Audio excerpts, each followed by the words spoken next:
Hello everyone. आज के इस वीडियो में हम बात करेंगे क्लास 11th की पॉलिटिकल साइंस की जो हमारी बुक वन है।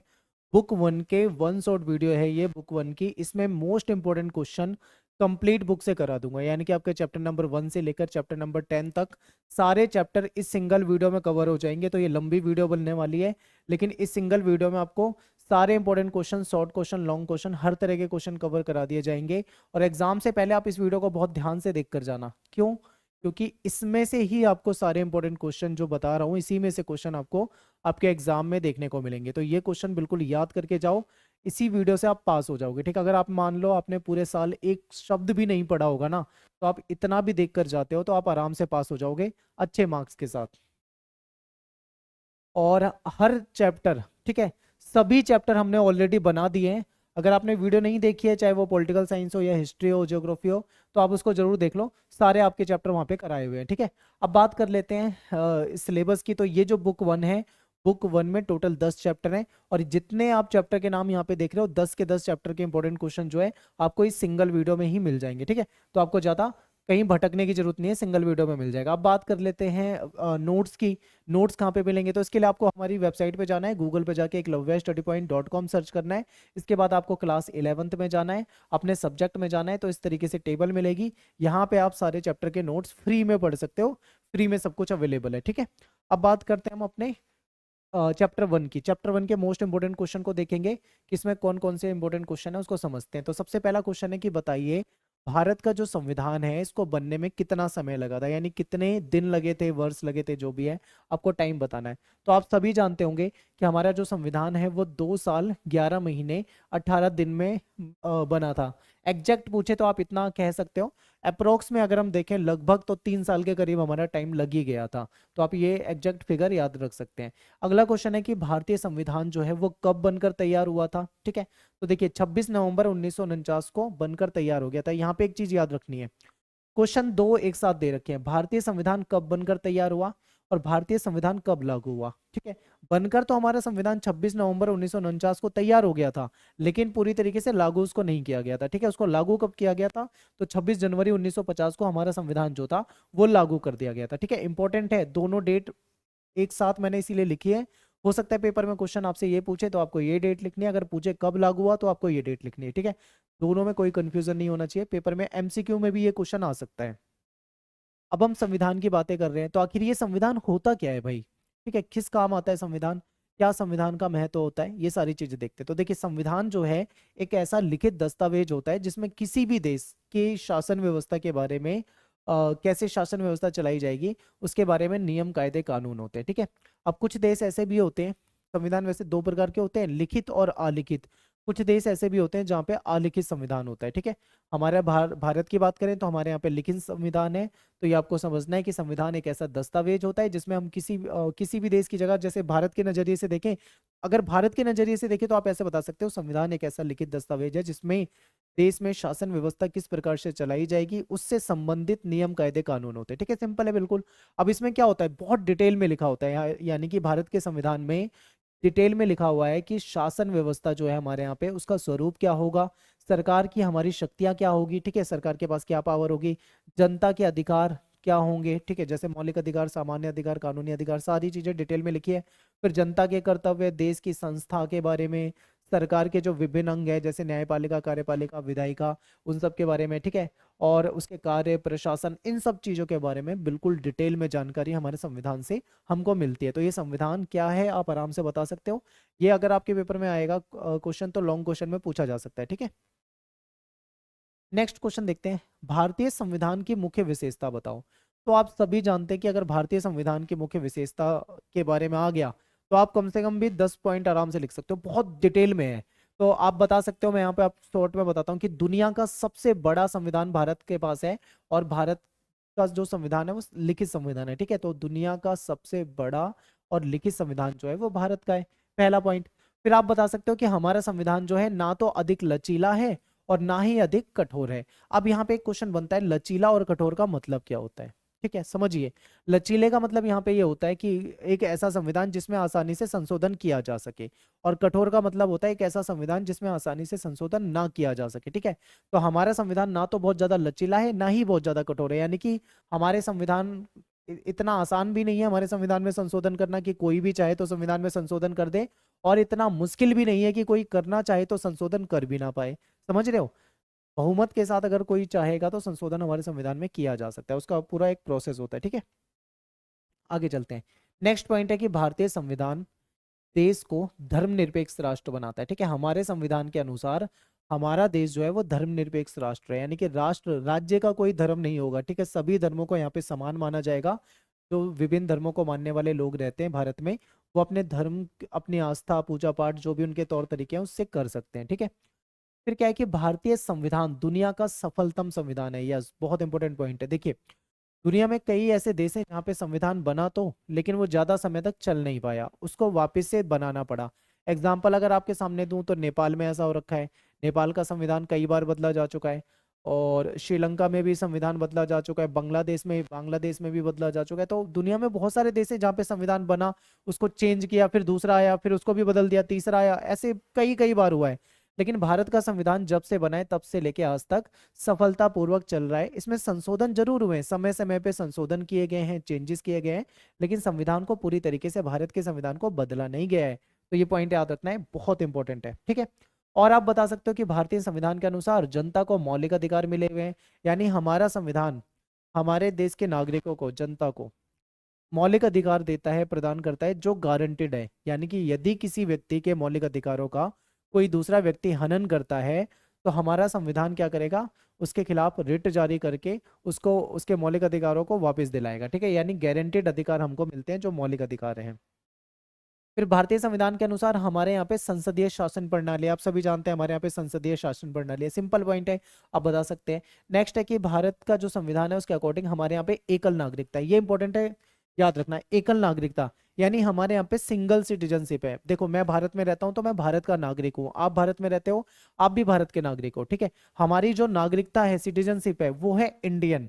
हम कभी भी अपना कोई फॉर्म भरते हैं, उसमें जब नेशनलिटी वाला कॉलम आता है, यानी कि हमारी नागरिकता पूछी जाती है, तो हम अपने आप को इंडियन बताते हैं, या फिर हिंदी में इसको हम भारतीय कहते हैं। ठीक है, यानी हम भारतीय हैं। अब हो सकता है कोई बच्चा बोले मैं तो पंजाब में रहता हूँ, मैं तो पंजाबी हूँ, कोई बोले मैं गुजरात में रहता हूँ, गुजराती हूँ, बंगाल बंगाली, बिहार में बिहारी। ठीक है, इस तरीके से हो सकता है, लेकिन वो आपकी एक रीजनल, एक क्षेत्रीय पहचान जरूर हो सकती है। लेकिन आपकी नेशनलिटी जब आएगी, तो आप वहां पे बिहारी, पंजाबी, बंगाली, गुजराती नहीं, आप इंडियन कहलाओगे। ठीक है, यानी हमारे पूरे देश में चाहे कोई किसी भी राज्य में रहता हो कोई व्यक्ति, लेकिन उसकी नागरिकता हमेशा एक ही रहती है, जिसको भारतीय कहा जाता है। ठीक है, अमेरिका के कुछ देशों में ऐसा भी होता है जहाँ पे दो नागरिकता होती है, यानी वो जिस जगह का रहने वाला है वहां की भी नागरिकता है, और पूरे यूएसए की भी उसको नागरिकता मिल जाती है। ठीक है, तो हमारे यहाँ पे ऐसा कोई सिस्टम नहीं, हमारे यहाँ पे पूरे भारत में कहीं भी रहो, आप रहोगे भारतीय। नेक्स्ट है कि भारतीय संविधान में जरूरत के अनुसार संशोधन किया जा सकता है। ये भी इंपॉर्टेंट है कि हमारे संविधान में संशोधन भी किया जा सकता है। इसके अलावा भी आप बहुत सारे पॉइंट बता सकते हो, जैसे हमारे संविधान में विभिन्न देशों से प्रावधान लिए हुए हैं। ठीक है, हमारे संविधान के अकॉर्डिंग सभी लोगों को विचारों की अभिव्यक्ति की आजादी है। इस तरीके की बातें आप बता सकते हो, बहुत सारे पॉइंट बन जाएंगे। मौलिक कर्तव्य के बारे में बता सकते हो, मौलिक अधिकार तो हमने बता दिए, मौलिक कर्तव्य के बारे में बता सकते हो, सारे संविधान की विशेषता में आ जाएगा। आप कुछ भी लिख दो। अब आपको ये देखना है पेपर में कितने नंबर में क्वेश्चन आ रहा है, उसी के अकॉर्डिंग आपको आंसर लिखना है। ठीक है, अगला क्वेश्चन है कि संविधान सभा के अस्थायी अध्यक्ष कौन थे, और संविधान सभा के स्थायी अध्यक्ष कौन थे, और प्रारूप समिति के अध्यक्ष कौन थे। 3 क्वेश्चन है। अब मैंने ये तीनों एक ही स्लाइड में क्यों लिए हैं, इसके पीछे एक कारण है कि बच्चे ना हमेशा गलत लिख देते हैं पेपर में। मान लो कई बार क्या होता है, ये क्वेश्चन आता है, उन ये आंसर लिख देंगे, इस ये क्वेश्चन आएगा, ये आंसर लिख देंगे, मतलब ऊपर नीचे कर देते हैं। तो वो नहीं करना, आपको एक एक चीज पता होनी चाहिए। अस्थायी अध्यक्ष यानी जब हमारी संविधान सभा बनाई गई थी तो उसके एक अध्यक्ष बनाने थे, तो उसके टेम्परेरी, अस्थायी का मतलब है टेम्परेरी अध्यक्ष जो बनाए गए थे, डॉक्टर सच्चिदानंद सिन्हा, जो कि एक बुजुर्ग व्यक्ति थे। ठीक है, इनको टेम्परेरी बनाया गया था, लेकिन उनके बाद परमानेंट मेंबर किसी और को बना दिया गया था। वो परमानेंट मेंबर कौन है, तो ये याद रखना है, ये कंफ्यूजन यहाँ पे दूर कर लो। ठीक है, डॉक्टर राजेंद्र प्रसाद आए तो ये स्थायी यानी परमानेंट अध्यक्ष थे इसके, लेकिन ये जो डॉक्टर सच्चिदानंद सिन्हा थे ये अस्थायी अध्यक्ष थे। ठीक है, तो दोनों में अंतर आपको पता लग गया होगा। तीसरा क्या है कि संविधान सभा की प्रारूप समिति के अध्यक्ष कौन थे, तो डॉक्टर भीमराव अंबेडकर हैं, ये भी आपको याद रखना है। लेकिन अब गलती कहाँ पे करता है बच्चा, कई बार पेपर में ये क्वेश्चन आया है, मैंने देखा है, क्वेश्चन आ गया पेपर में कि संविधान सभा के स्थायी अध्यक्ष बताओ, और वो अगर एमसीक्यू में आया है तो आपको डॉक्टर भीमराव अंबेडकर 100% मिलेगा। तो बच्चा क्या सोचता है कि अंबेडकर वाला ऑप्शन जो होता है उसको टिक कर देता है, और वहीं पे आपका आंसर जो होता है गलत हो जाता है। ठीक है, तो आपको याद रखना है कि जो अंबेडकर हैं ये प्रारूप समिति के अध्यक्ष हैं, ये संविधान सभा के स्थायी अध्यक्ष नहीं है, प्रारूप समिति अलग है। ठीक है, ये दोनों जो अंतर है ये आपको पता होना चाहिए। अगले क्वेश्चन पे चलते हैं। नेक्स्ट क्वेश्चन है कि मूल संविधान में कितने अनुच्छेद है, यानी जो ओरिजिनल संविधान था उसमें कितने अनुच्छेद थे। तो आपको पता है 395 जो थे ये ओरिजिनल संविधान में आर्टिकल थे। ठीक है, लेकिन बाद में संविधान नए आर्टिकल भी आए, संशोधन भी हुआ, तो वो बढ़ते बढ़ते और बढ़ गए हैं आज की डेट में। फिर संविधान सभा की पहली बैठक कब हुई थी, ये बहुत ज्यादा पूछा जाता है। तो आपको याद रखना है 9 दिसंबर 1946 को संविधान की पहली संविधान सभा की पहली बैठक हुई थी। फिर दूसरी पूछे तो 11 दिसंबर 1946 बताना है। ठीक है, तीसरी पूछे तो 13 दिसंबर 1946 बताना है। वैसे आएगा ज्यादातर पहला ही पूछा जाता है, तो आपको ये याद रखना है। अगला क्वेश्चन है कि संविधान सभा में कुल कितने सदस्य थे और मुस्लिम लीग ने जब उसको छोड़ दिया था, बहिष्कार कर दिया था, उसके बाद वो जो सदस्य बचे थे उनकी संख्या कितनी थी। तो देखिए टोटल 389 सदस्य थे, लेकिन मुस्लिम लीग ने इसका बहिष्कार कर दिया था। ठीक है, मुस्लिम लीग ने बोला कि हमें संविधान सभा में नहीं रहना है, हमको अलग देश चाहिए और उसके हम अपना अलग संविधान बनाएंगे। तो मुस्लिम लीग छोड़ के चली गई थी, तो उसके बाद सदस्य संख्या घट गई थी 299, यानी 299 सदस्य बचे थे। ठीक है, इंपॉर्टेंट है, पूछा जाता है पेपर में। अगला क्वेश्चन है कि संविधान सभा की कुल कितनी बैठक हुई थी। तो 166 बैठकें हुई थी। और किसने संविधान सभा की बैठक में उद्देश्य प्रस्ताव प्रस्तुत किया था, बहुत ज्यादा इंपॉर्टेंट क्वेश्चन है, ये पेपर में बहुत ज्यादा पूछा जाता है। आप सभी जानते हैं कि नेहरू जी ने संविधान सभा की जो बैठक थी, तीसरी बैठक जो थी 13 दिसंबर 1946 को हुई थी, इसमें उद्देश्य प्रस्ताव प्रस्तुत किया था। ठीक है, अब ये उद्देश्य प्रस्ताव क्या है, हो सकता है पेपर में ये भी पूछ लें आपसे। ठीक है, क्या है उद्देश्य प्रस्ताव, तो ये बताइए। तो देखिए उद्देश्य प्रस्ताव क्या था, ये एक तरह से हमारा जो संविधान कैसा होगा, यानी हमारा जो आने वाला संविधान था जो बनाया जाना था उसकी एक रूपरेखा थी या ब्लूप्रिंट थी, आप ऐसे भी कह सकते हो कि हमारे संविधान का एक ब्लूप्रिंट था। ब्लूप्रिंट का मतलब क्या होता है, उसका एक खाका बना दिया गया था कि हमारा संविधान ऐसा होना चाहिए, हमारे संविधान में ये होना चाहिए। वो सारी बातें आपको उस, उद्देश्य प्रस्ताव में देखने को मिलेगी, जो बातें थी वो उस संविधान में भी उसको रखा गया था। ठीक है, फिर एक क्वेश्चन है कि संविधान की जो प्रस्तावना है हमारी उसका क्या अर्थ होता है। तो संविधान की प्रस्तावना जो है वो हमको बताती है कि भारत जो है एक समाजवादी, लोकतांत्रिक, धर्मनिरपेक्ष, गणतंत्र राष्ट्र है। ठीक है, संविधान की प्रस्तावना जो है इसको संविधान का सार यानी समरी भी कहा जाता है, और इसको संविधान की आत्मा भी माना गया है, क्योंकि इस संविधान आप देखोगे आपकी जो एनसीईआरटी किताब होती है उसमें एक अलग से पेज होता है जिसमें आपकी संविधान की प्रस्तावना लिखी होती है। ठीक है, आप उसे पढ़ना, तो वो एक पेज का जो है वही संविधान की प्रस्तावना है, उसको बहुत महत्वपूर्ण माना गया है, उसको संविधान की आत्मा भी कहा जाता है। ठीक है, तो ये इंपॉर्टेंट है, याद रखना है। अगला क्वेश्चन है कि क्रिप्स मिशन ने भारत के संविधान के संदर्भ में क्या कहा था। ठीक है, तो देखिए क्रिप्स मिशन ने कहा था कि भारतीय संघ की स्थापना जो है वो एक संविधान के द्वारा होगी। ठीक है, एक संविधान के द्वारा, और संविधान को बनाएगा कौन, ये भी इंपॉर्टेंट है, संविधान को बनाएगा संविधान सभा, यानी संविधान सभा जो है वो बनाएगी। ठीक है, तो ये कहा था। फिर अगला है कि किस देश के संविधान को शांति संविधान कहा जाता है, इंपॉर्टेंट है।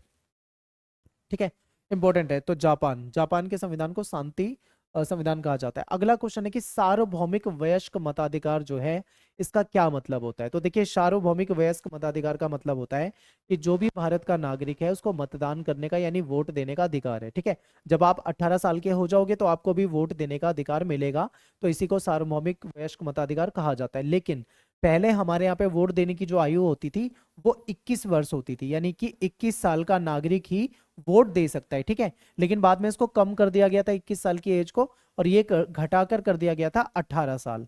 आज के समय में जो 18 साल का नागरिक भारत का हो जाता है उसको मतदान करने का अधिकार मिल जाता है। ठीक है, तो इसी को सार्वभौमिक वयस्क मताधिकार कहा जाता है, जिसमें भारत का कहीं भी रहने वाला नागरिक हो, चाहे वो किसी भी धर्म का हो, किसी भी जाति का हो, कोई भी रंग रूप हो, ठीक है, वो सभी व्यक्ति मतदान कर सकते हैं।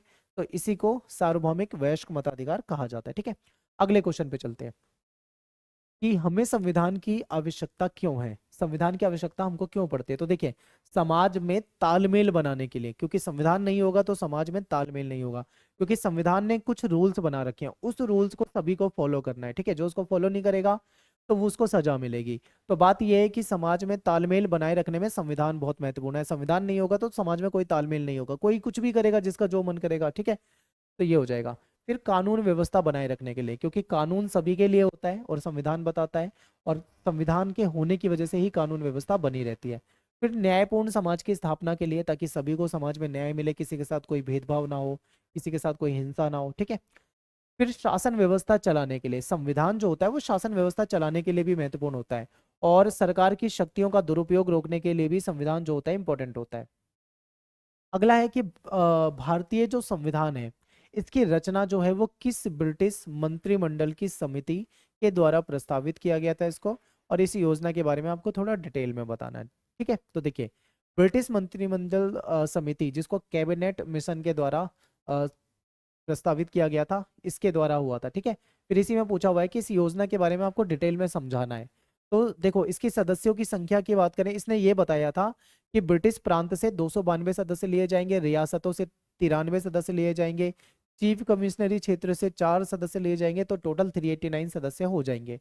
अब देखो, अंग्रेजों के समय में शासन जो था वो दो तरीके से चलता था, यानी ब्रिटिश भारत जो था उसमें दो प्रकार के शासन चलता था। एक वो जगह थी, वो क्षेत्र थे जहां पे अंग्रेज डायरेक्ट शासन चलाते थे, ठीक है, यानी जिसको ब्रिटिश प्रांत कहा जाता है, जहां से 292 लिए जाएंगे। और दूसरा क्षेत्र वो होता था जिसपे राजाओं के द्वारा शासन चलाया जाता था, जो देसी रजवाड़े होते थे, तो वहां से उन रियासतों से 93 सदस्य की बात थी। और 4 चीफ कमिश्नरी क्षेत्र थे, जहां से 4 सदस्य लेने थे, ठीक है। तो 389 टोटल मेंबर होंगे, ये बात बताई गई थी इसमें। फिर ये भी कहा गया था कि हर प्रांत की सीटों को 3 प्रमुख समुदाय में बांटा जाएगा, मुस्लिम, सिख और सामान्य यानी कि जनरल, ऐसे ही बांट दिया जाएगा। प्रांतीय विधानसभाओं में प्रत्येक समुदाय के सदस्यों ने अपने प्रतिनिधियों को चुना, और देसी रियासतों के प्रतिनिधियों के चुनाव का तरीका जो था उनके परामर्श के द्वारा इसको तय किया गया, ठीक है। तो ये पूरा का पूरा प्रोसेस था, ये आपको समझना था। अगला क्वेश्चन है, ये सबसे ज्यादा इस चैप्टर से पूछा जाने वाला क्वेश्चन है। देखो, संविधान की विशेषता, हमें संविधान की आवश्यकता क्यों है, ये 2 क्वेश्चन, और तीसरा ये क्वेश्चन कि हमारे संविधान को उधार का थैला क्यों कहा जाता है, ठीक है। तो ये इंपॉर्टेंट है। तो भारतीय संविधान को उधार का थैला या पुष्प गुच्छ क्यों कहा जाता है, ये आपको बताना है। या भारतीय संविधान के स्रोत के बारे में आपको बताना है कि हमारा संविधान में कहाँ से, मतलब सोर्सेज लिए गए हैं, कहाँ से हमारे संविधान में विभिन्न चीजों को रखा गया है। तो देखिए, हमारा संविधान जो है, भारत का संविधान, उसका 75 या आप ये लगा लो 75% जो हिस्सा जो है वो भारत सरकार अधिनियम 1935 से लिया गया है। यानी कि हमारे यहाँ पे जो अंग्रेजों के द्वारा बनाया गया कानून था ना, भारत सरकार अधिनियम 1935, उसमें से 75% हिस्सा तो वैसे का वैसा ही ले लिया गया है। फिर भारतीय संविधान में जो बचा हुआ हिस्सा है वो दूसरे देशों से लिया गया है, यानी कि अन्य देशों से उधार लिया गया है, इसीलिए भारत के संविधान को उधार का थैला भी कहा जाता है, ठीक है, इंपॉर्टेंट है। अब देखते हैं कि कहाँ कहाँ से क्या क्या लिया गया है। तो संविधान के स्रोत अगर पूछा जाए तो आपको बता देना है। तो सबसे पहले बात करते हैं ब्रिटेन की। तो ब्रिटेन के संविधान से क्या लिया गया है भाई, ये इंपॉर्टेंट है। तो आपको पता है हमारे यहाँ पे जो वोटिंग होती है, मतदान होता है, ठीक है, उसमें क्या होता है, जो सबसे ज्यादा वोट लेकर आता है वो जीत जाता है। तो ये जो सिस्टम है ये ब्रिटेन से लिया गया है। फिर सरकार का जो संसदीय स्वरूप है हमारे यहाँ पे, ये भी ब्रिटेन से लिया गया है। हमारे यहाँ पे कानून का शासन है, तो ये भी ब्रिटेन से लिया गया है।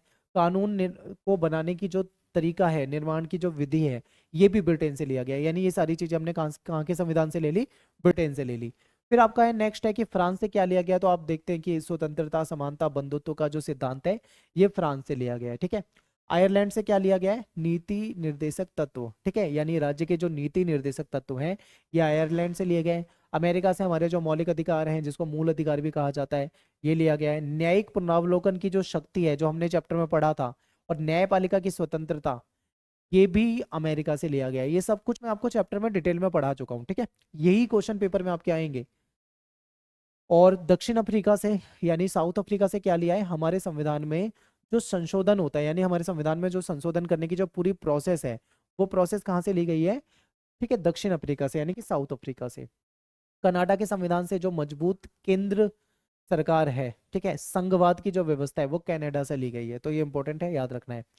अगला क्वेश्चन है कि एक सभ्य समाज के निर्माण में, एक अच्छा समाज बनाना है तो संविधान की क्या महत्वपूर्ण भूमिका है, इसके बारे में आपको बताना है। तो देखिए, किसी भी सभ्य, ठीक है, यहाँ पे टाइपिंग की मिस्टेक है, ये सभ्य हो जाएगा। किसी भी सभ्य समाज में नागरिकों को अपने सर्वांगीण विकास अगर करना है तो उसके लिए कुछ अधिकारों की आवश्यकता होती है। जैसे व्यक्तियों को समानता का अधिकार होना चाहिए, स्वतंत्रता का अधिकार होना चाहिए, उनको न्याय मिलना चाहिए, ठीक है। तो ये सभी अधिकार जो है, ये मूल्य जो है समाज को संविधान ही तो देता है। तो संविधान अगर ये चीजें देता है तभी तो व्यक्ति अपना विकास कर पाता है। तो किसी भी सभ्य समाज को बनाने में ये अधिकार चाहिए होते हैं, और ये अधिकार हमको देने वाला कौन है? संविधान है। इसलिए किसी भी सभ्य समाज के निर्माण में संविधान की जो भूमिका होती है वो सबसे ज्यादा महत्वपूर्ण होती है। ये आपको याद रखना है, ठीक है। और टेलीग्राम ग्रुप भी ज्वाइन कर लेना, यहाँ पे आपको क्या मिलेंगे? नोट्स मिल जाएंगे। तो क्लास 11 ESP न्यू ग्रुप पे टेलीग्राम में ज्वाइन हो जाइए। अब बात कर लेते हैं चैप्टर नंबर 2 यानी कि सेकंड चैप्टर की। पहला क्वेश्चन है कि अधिकार से क्या अभिप्राय है, अधिकार का क्या अर्थ है। तो देखिए, अधिकार जो है, अधिकार के बिना मनुष्य जो है अपना विकास नहीं कर सकता। अगर आपको समानता का अधिकार ना हो, आपको रोजगार का अधिकार ना हो, ठीक है, आपके अधिकार छीन लिए जाएं, तो आप समाज में अपना विकास नहीं कर पाओगे। तो अधिकार सबसे इंपॉर्टेंट होते हैं। तो आप जब भी अधिकार वाला क्वेश्चन आए तो आप सीधा सीधा लिखो कि अधिकार के बिना मनुष्य जो है अपना विकास नहीं कर सकता है। अधिकार ऐसा हक है या दावा है जो एक आम आदमी को जीवन जीने के लिए बिल्कुल चाहिए ही होता है। यानी सभी लोग अधिकारों की डिमांड करते हैं, क्योंकि एक अच्छा जीवन जीने के लिए उनको विभिन्न प्रकार के अधिकार चाहिए होते हैं, ठीक है। कानून के द्वारा जो हमें सुविधाएं मिलती है, जो अधिकारों की रक्षा करती है, ये हमें बहुत इंपॉर्टेंट होती है। तो हमारा संविधान हमें कई प्रकार के अधिकार देता है, ठीक है। अगला क्वेश्चन है कि भारतीय जो संविधान है उसमें मौलिक अधिकार जो है उसके बारे में आपको बताना है, ठीक है। तो देखियो, हमारे संविधान का जो पार्ट 3 है यानी भाग 3 है, उसमें आर्टिकल 12 से 35 तक आपको क्या मिलेगा? आपको मौलिक अधिकार का जिक्र मिलेगा, ठीक है, जिससे कि वो अपना सर्वांगीण विकास कर सकता है मनुष्य। और हमारा संविधान जो है इन मौलिक अधिकारों की गारंटी देता है। और अगर कोई इसका उल्लंघन करता है तो हम न्यायपालिका में जा सकते हैं, सुप्रीम कोर्ट या हाई कोर्ट में, और जाके अपील कर सकते हैं। तो कोर्ट हमारे मौलिक अधिकारों को जांचेगा, देखेगा उसका हनन हो रहा है नहीं हो रहा। अगर हनन हो रहा होगा तो 5 प्रकार की रिट जारी करता है, ठीक है, 5 प्रकार की रिट जारी करता है, और उस रिट के द्वारा हमारे मौलिक अधिकार वापस से हमको मिल जाते हैं, ठीक है। तो चलिए आगे देखते हैं। अब मौलिक अधिकार देख लेते हैं। देखिए, वैसे तो मौलिक अधिकार 7 होते थे, हमारे मूल जो संविधान था उसमें 7 मौलिक अधिकार थे। बाद में एक मौलिक अधिकार को हटाकर कानूनी अधिकार बना दिया गया। तो आज की डेट में 6 मौलिक अधिकार हैं, ठीक है। तो छह मौलिक अधिकार कौन कौन से हैं? समता का अधिकार, जिसको समानता का अधिकार कहते हैं, स्वतंत्रता का अधिकार, शोषण के विरुद्ध अधिकार, ठीक है, धार्मिक स्वतंत्रता का अधिकार, संस्कृति और शिक्षा संबंधी अधिकार, और संवैधानिक उपचारों का अधिकार। तो ये सारे के सारे क्या हैं? मौलिक अधिकार हैं। एक संपत्ति का अधिकार भी अपना मौलिक अधिकार होता था, उसको हटा के एक सामान्य कानूनी अधिकार बना दिया गया है, ठीक है, अब वो मौलिक अधिकार नहीं है। आगे देखते हैं। सामान्य अधिकार से क्या अभिप्राय है? तो ऐसे अधिकार जो साधारण कानूनों की सहायता से लागू किए जाते हैं, ठीक है। विधायिका इन अधिकारों में संसद में कानून बनाकर, यहाँ पे टाइपिंग की मिस्टेक है, विधायिका चाहे तो ऐसे मुद्दों पे कानून बनाकर परिवर्तित भी कर सकती है। तो इसको सामान्य अधिकार कहा जाता है, ठीक है, इंपॉर्टेंट है, याद रखना है, एग्जाम में यहाँ से क्वेश्चन आते हैं। अगला है कि राज्य के नीति निर्देशक तत्व जो होते हैं उसके बारे में आपको बताना है। तो देखिए, स्वतंत्र भारत में सभी नागरिकों में समानता लाने और सबका कल्याण करने के लिए मौलिक अधिकार के अलावा भी बहुत सारे नियम की अपने को जरूरत है। सब कुछ मौलिक अधिकार से काम नहीं चलने वाला है, कुछ और अधिकारों की, नियमों की भी जरूरत है। उन सबको राज्य के जो नीति निर्देशक तत्व हैं इसके तहत लागू किया जा सकता है, ठीक है।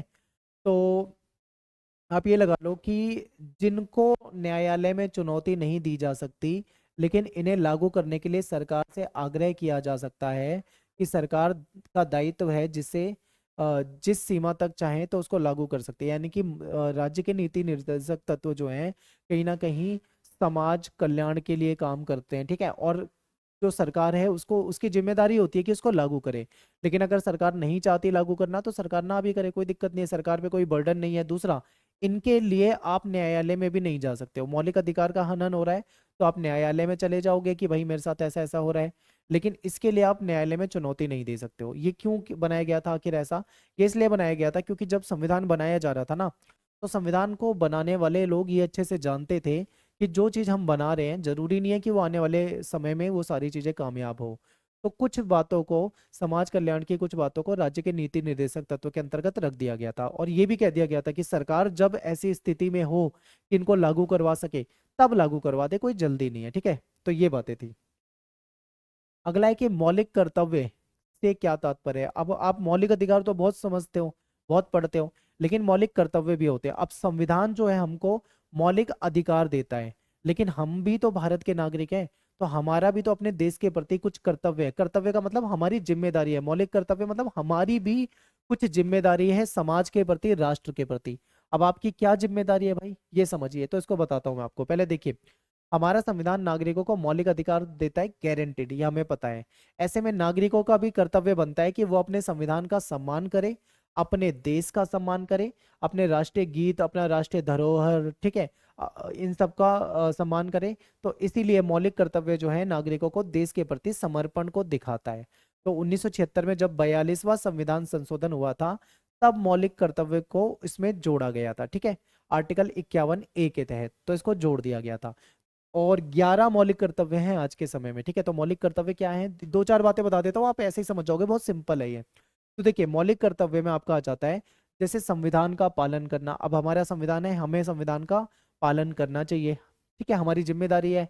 फिर हमें अपना राष्ट्र ध्वज यानी हमारा जो तिरंगा झंडा है, हमको उसका सम्मान करना चाहिए। हमारा जो राष्ट्रगान है उसका हमको सम्मान करना चाहिए, ठीक है। राष्ट्रीय आंदोलन को प्रेरित करने वाले जो आदर्श हैं और जो हृदय में सजाए हैं उनको पालन करना चाहिए, यानी जो हमारे, आप ये लगा लो, हमारे जो क्रांतिकारी वगैरह भी हैं, ठीक है, उनका भी हमें सम्मान करना चाहिए।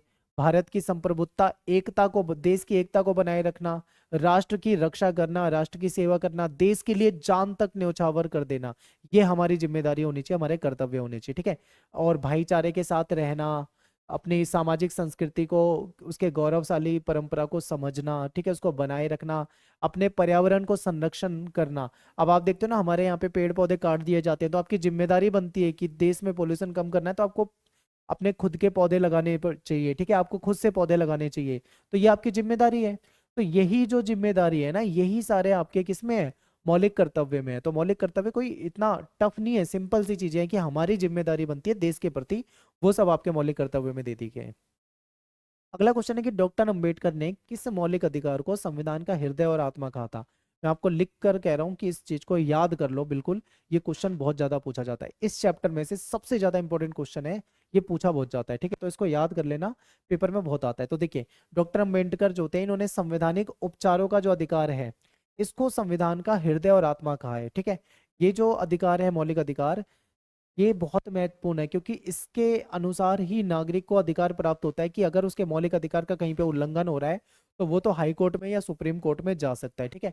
यानी हमारा एक मौलिक अधिकार है, हमको अलाउ करता है, परमिशन देता है कि अगर आपके मौलिक अधिकारों का कोई हनन करता है तो आप सीधा कोर्ट में जा सकते हो, ठीक है। तो ये कौन सा अधिकार हमको परमिशन दे रहा है, संवैधानिक उपचारों का अधिकार, इसीलिए ये इतना इंपॉर्टेंट है। इसीलिए इसको संविधान का हृदय भी कहा जाता है, इसको संविधान की आत्मा भी कहा जाता है, ठीक है। और सर्वोच्च न्यायालय या उच्च न्यायालय जो है वो हमारे मौलिक अधिकारों को लागू करवाने के लिए कुछ विशेष प्रकार के रिट जारी करते हैं, ठीक है। नेक्स्ट है कि मौलिक अधिकारों के हनन पर न्यायपालिका कौन से रिट जारी करता है। तो वैसे देखो, 5 प्रकार के रिट होते हैं, तो समझते हैं। तो देखिए, यदि कोई व्यक्ति मौलिक अधिकारों का किसी के हनन कर रहा है, तो ऐसी स्थिति में सुप्रीम कोर्ट में या हाई कोर्ट में जा सकते हैं, और मौलिक अधिकार को लागू करवाने के लिए सरकार जो है आदेश दे सकती है, ठीक है। सरकार को मतलब कोर्ट आदेश देगी, और विशेष प्रकार के रिट जारी करती है, जिसको प्रादेश भी कहा जाता है हिंदी में, या फिर अंग्रेजी में इसको रिट कहा जाता है, ठीक है। तो वो रिट जो होती है वैसे 5 प्रकार की होती है। कौन कौन सी, बंदी प्रत्यक्षीकरण हो गया, परमादेश हो गया, निषेध आदेश हो गया, अधिकार परीक्षा हो गया, उत्प्रेषण रिट हो गया।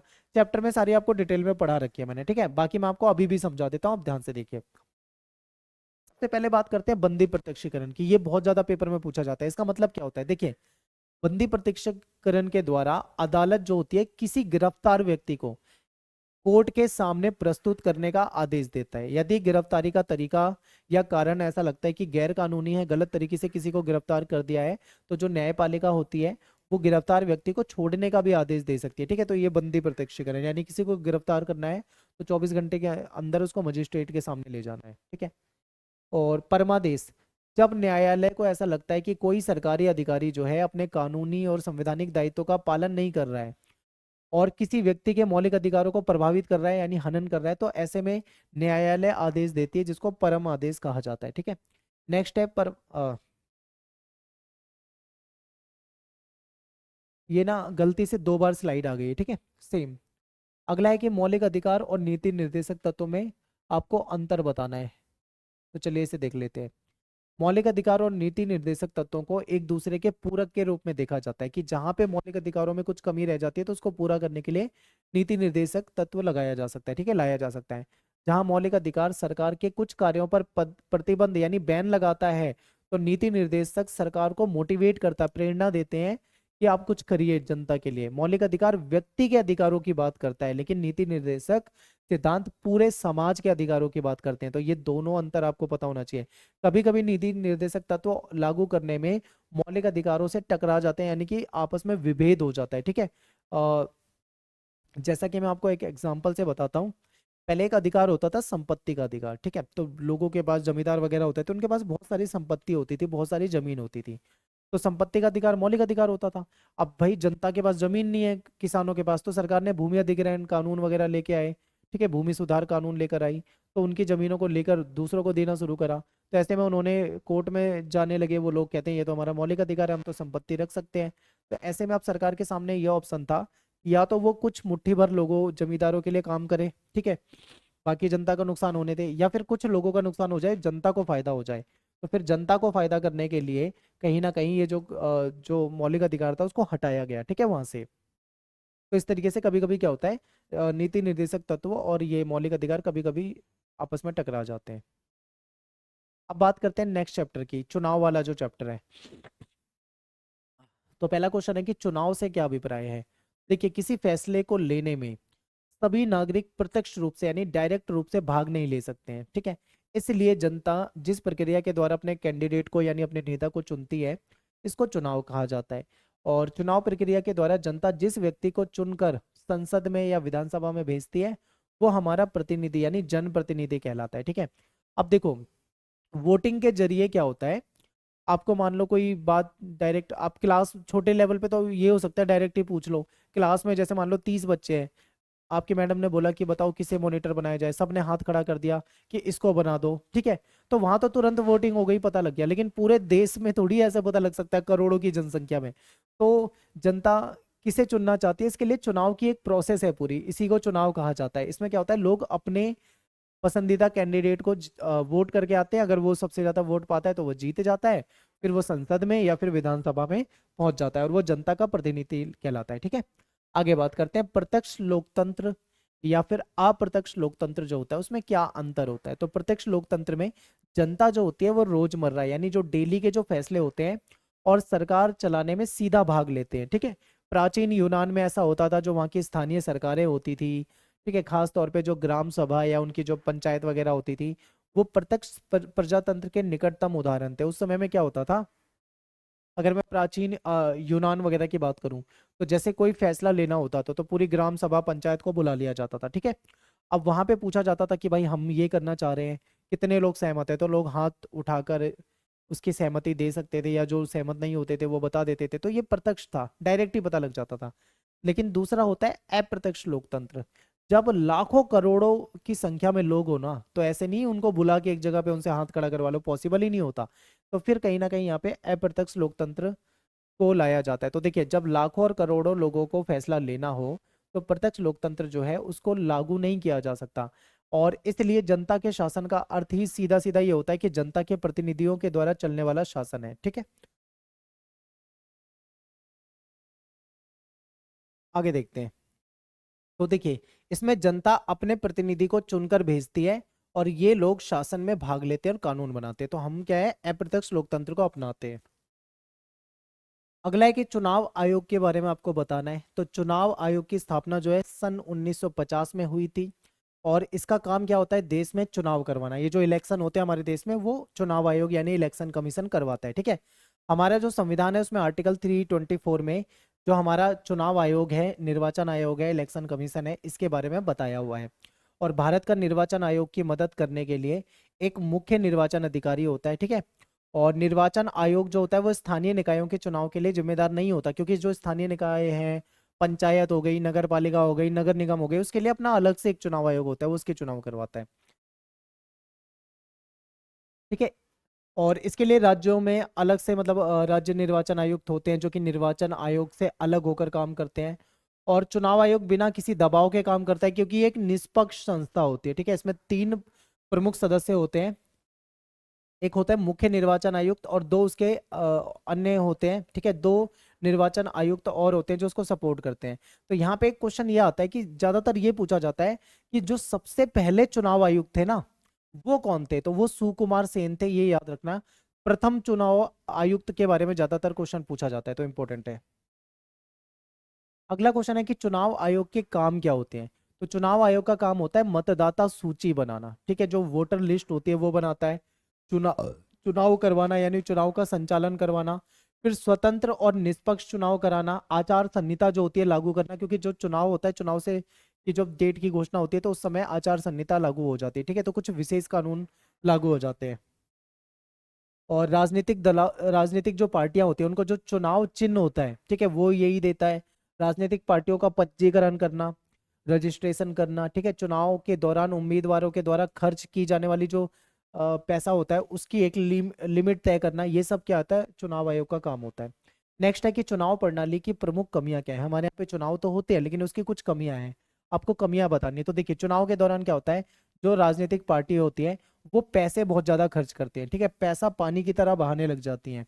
चुनाव के समय वोटों को खरीदा जाता है, लोगों को लालच दिया जाता है, शराब बंटवाई जाती है, कपड़े पैसे या अन्य चीजें बांटी जाती है, तो ये किया जाता है, ठीक है, ये गलत है। फिर क्या है, राजनीतिक पार्टियां जो हैं वो जाति और धर्म के नाम पर वोट मांगते हैं, यानी कि लोगों को जाति और धर्म के नाम पे बांटने लग जाती है। फिर राजनीति में जो क्रिमिनल है उनकी बढ़ती हुई भागीदारी, क्योंकि ज्यादातर जो नेता होते हैं उनका एक क्रिमिनल बैकग्राउंड होता है, कहीं ना कहीं मुकदमे वगैरह चल रहे होते हैं, लेकिन वो राजनीति में आ जाते हैं, तो ये कहीं ना कहीं गलत है, ठीक है। फिर क्या है, राजनीतिक पार्टी जो है उसके द्वारा जनता के सामने लुभावने वायदे करना, हम ये फ्री कर देंगे, हम वो फ्री कर देंगे, आज के समय में यही चलता है, तो ये भी क्या कहीं ना कहीं गलत चीज है, ठीक है। और राजनीतिक दलों के द्वारा चुनाव में हिंसा का प्रयोग करना, कई बार दंगे करा दिए जाते हैं, लड़ाई झगड़ा हो जाता है, तो ये सब क्या होता है, गलत होता है, ठीक है। राजनीतिक दलों के द्वारा वोट के बदले कई बार पैसे दे दिए जाते हैं, कोई वस्तु दे दी जाती है। ज्यादातर मैंने देखा है शराब वगैरह भी कई बार बंटवाई जाती है, हमने कई बार सुना है कि वहां पे शराब बांटी जा रही है। तो ऐसा होता है, लोगों को मतलब लालच देके किसी तरीके से उनका वोट लिया जाता है, ये गलत चीज होती है। फिर क्या है कि चुनाव प्रणाली में सुधार के लिए कुछ सुझाव आपको बताने हैं। तो क्या मतलब आपके अकॉर्डिंग ऐसा हो सकता है जिससे चुनाव प्रणाली में सुधार हो जाए। तो चुनाव प्रणाली में सुधार के लिए सर्वाधिक मत से जीत वाली प्रणाली के स्थान पे समानुपातिक प्रतिनिधित्व प्रणाली लागू करना चाहिए। इससे राजनीतिक दलों का उसी अनुपात में सीट मिलेगी जिस अनुपात में उनको वोट मिल रहे हैं। हालांकि इतने बड़े देश में, भारत में, ये पूरी तरीके से लागू कर पाना आसान भी नहीं है, ठीक है, लेकिन ऐसा किया जा सकता है। संसद और विधानसभा में 1/3 सीटों पे महिलाओं को आरक्षण दे दिया जाए, ठीक है। और यदि किसी उम्मीदवार के खिलाफ कोई क्रिमिनल केस है, कोई मुकदमा है और साबित हो रखा है, तो उसको चुनाव लड़ने से रोका जाए। राजनीतिक दलों की जो कार्य प्रणाली है, जो काम करने का गलत तरीका है, उसको नियंत्रित किया जाए, कंट्रोल किया जाए। चुनाव प्रचार के दौरान जाति या धर्म के नाम पे जो वोट मांगे जाते हैं, ये पूरी तरीके से बैन कर देना चाहिए। चुनावी राजनीति में धर्म के प्रभाव को नियंत्रित करने के लिए कठोर प्रावधान लाने चाहिए। तो ये कुछ तरीके हो सकते हैं जिससे कि सुधारा जा सकता है। फिर अगला है कि भारत में सर्वाधिक वोट से जीत की प्रणाली को ही क्यों लागू किया गया। भाई देखो, ये बहुत सिंपल है, सबसे जो सिंपल प्रणाली होती है ना वो ये है। तो देखो, अगर मान लो एकल संक्रमणीय मत प्रणाली को लागू किया जाए तो ये बहुत जटिल है, बहुत मुश्किल है, इसे समझ पाना बहुत मुश्किल होता है, बहुत, ठीक है। और किसी छोटे देश में ये लागू किया जा सकता है, लेकिन भारत जो है एक बड़ा देश है, उसकी बहुत बड़ी आबादी है, तो भारत जैसे बड़े देश में पॉसिबल नहीं है इस सिस्टम को लागू कर पाना। इसीलिए इसको आप राष्ट्रपति के चुनाव में और राज्यसभा वगैरह में देखते हो, हर जगह मतलब इसको लागू कर पाना भारत में पॉसिबल नहीं हो पाता, ठीक है। फिर सर्वाधिक वोट से जीत वाली जो व्यवस्था है, ये बहुत ज्यादा लोकप्रिय भी है, सफल भी है, और बहुत ज्यादा सिंपल है। कोई अगर व्यक्ति ज्यादा पढ़ा लिखा नहीं है, मान लो, जिसको जरा भी जानकारी है, तो वो आसानी से इसको समझ लेता है, क्योंकि इसमें जो सबसे ज्यादा वोट दे पाता है वही जीत जाता है। तो ये बिल्कुल सिंपल होता है, ठीक है, जिसको चुनाव का विशेष ज्ञान नहीं होगा वो भी इसको आसानी से समझ सकता है। तो यहाँ पे हमारा चैप्टर 3 खत्म हो जाता है। बात करते हैं चैप्टर 4 की। तो सबसे पहला क्वेश्चन है कि राष्ट्रपति जो है एक अलंकारिक प्रधान है। आपको स्पष्ट करना है कि ये कैसे है। तो देखो, क्योंकि वास्तविक शक्तियों का प्रयोग जो है वो राष्ट्रपति नहीं करता है, क्योंकि राष्ट्रपति के पास उतनी शक्तियां नहीं होती है, ठीक है, नाम का ही होता है वो। प्रधानमंत्री और जो उसकी कैबिनेट होती है उसके पास असली शक्ति होती है। इसीलिए आप कह सकते हो कि राष्ट्रपति एक अलंकारिक प्रधान है, ठीक है। अगला है कि प्रधानमंत्री की शक्तियां जो होती है वो किन परिस्थितियों पर निर्भर करती है और कैसे। देखो, जब सदन में पूर्ण बहुमत होता है, मान लो सदन में किसी को पूर्ण बहुमत होता है, तो प्रधानमंत्री बहुत ही ताकतवर होता है। लेकिन जब उसको ज्यादा बहुमत नहीं होता, या फिर मान लो वो गठबंधन वाला प्राइम मिनिस्टर होता है, तो कहीं ना कहीं उसको फैसला लेने के लिए जो उसके सहयोगी दल होते हैं उस पर निर्भर होना पड़ता है, ठीक है। इस कारण से आप ये बता सकते हो कि प्रधानमंत्री जो है गठबंधन वाली जो सरकार होती है उसमें अच्छे से कार्य नहीं कर पाता है, ठीक है। अगला क्वेश्चन है कार्यपालिका किसे कहते हैं। तो कार्यपालिका ऐसे लोगों का समूह होता है जो नियम कायदे कानून को लागू करवाने का काम करती है। ठीक है, विधायिका जो होती है वो कानून को बनाती है, लेकिन कार्यपालिका उसको लागू करवाती है। ठीक है, इंपॉर्टेंट है, पेपर में आता है ये। फिर है कि विधायिका के द्वारा बनाए गए जो कानून होते हैं उसको लागू करने का जो कार्य है वो कौन करता है, तो कार्यपालिका ही करती है। सिंपल है बिल्कुल। कार्यपालिका के अंतर्गत प्राइम मिनिस्टर आ जाते हैं, राष्ट्रपति आ जाएंगे, मंत्री, सरकारी कर्मचारी, सिविल सेवा के सदस्य, ये सब कार्यपालिका में आ जाएंगे। ठीक है, कार्यपालिका कितने प्रकार की होती है, तो इसको हम 3 कैटेगरी में बांटेंगे, अध्यक्षात्मक, अर्ध अध्यक्षात्मक, संसदात्मक। ठीक है, अब अध्यक्षात्मक क्या होती है इसको समझेंगे। देखो अध्यक्षात्मक में क्या होता है, जहां पे ये वाला सिस्टम होता है वहां पे राष्ट्रपति देश का प्रमुख होता है, यानी प्रेसिडेंट सबसे इंपॉर्टेंट होता है। राष्ट्रपति ही सरकार का भी प्रमुख होगा, और राष्ट्रपति का चुनाव जो होता है ज्यादातर प्रत्यक्ष मतदान से होता है यहाँ पे, और ये विधायिका के प्रति जवाबदेह नहीं होता है। ठीक है, राष्ट्रपति को सबसे ज्यादा पावर होती है अध्यक्षात्मक।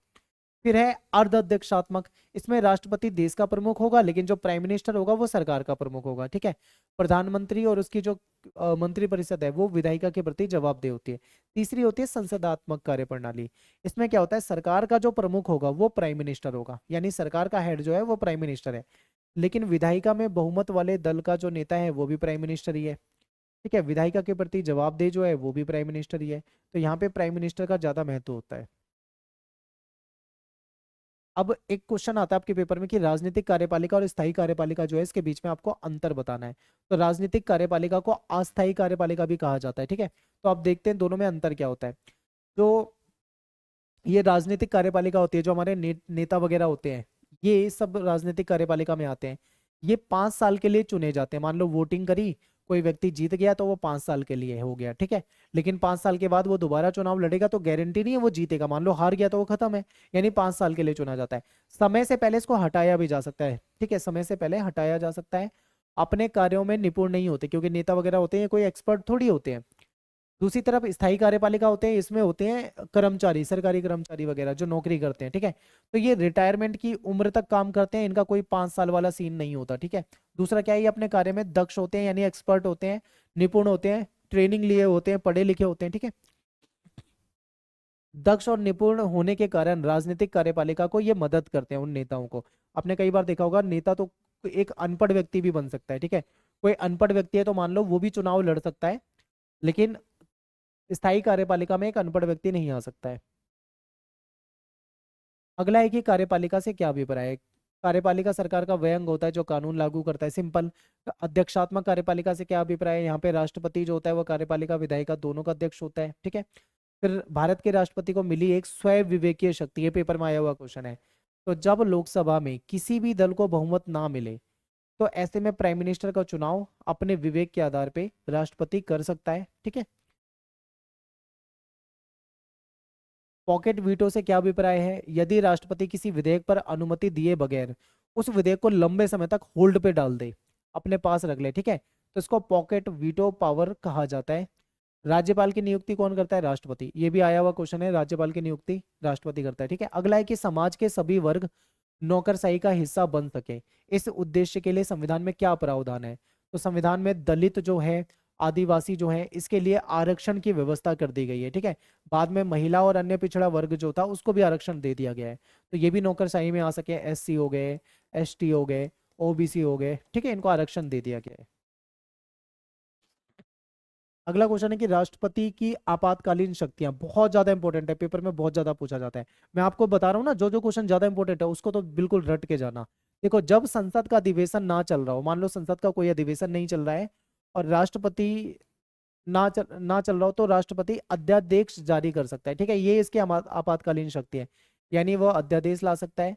यदि देश पे आक्रमण हो जाए मान लो, या देश में कोई वित्तीय संकट आ जाए, ठीक है, तो ऐसे में राष्ट्रपति की आपातकालीन शक्तियों का इस्तेमाल किया जा सकता है।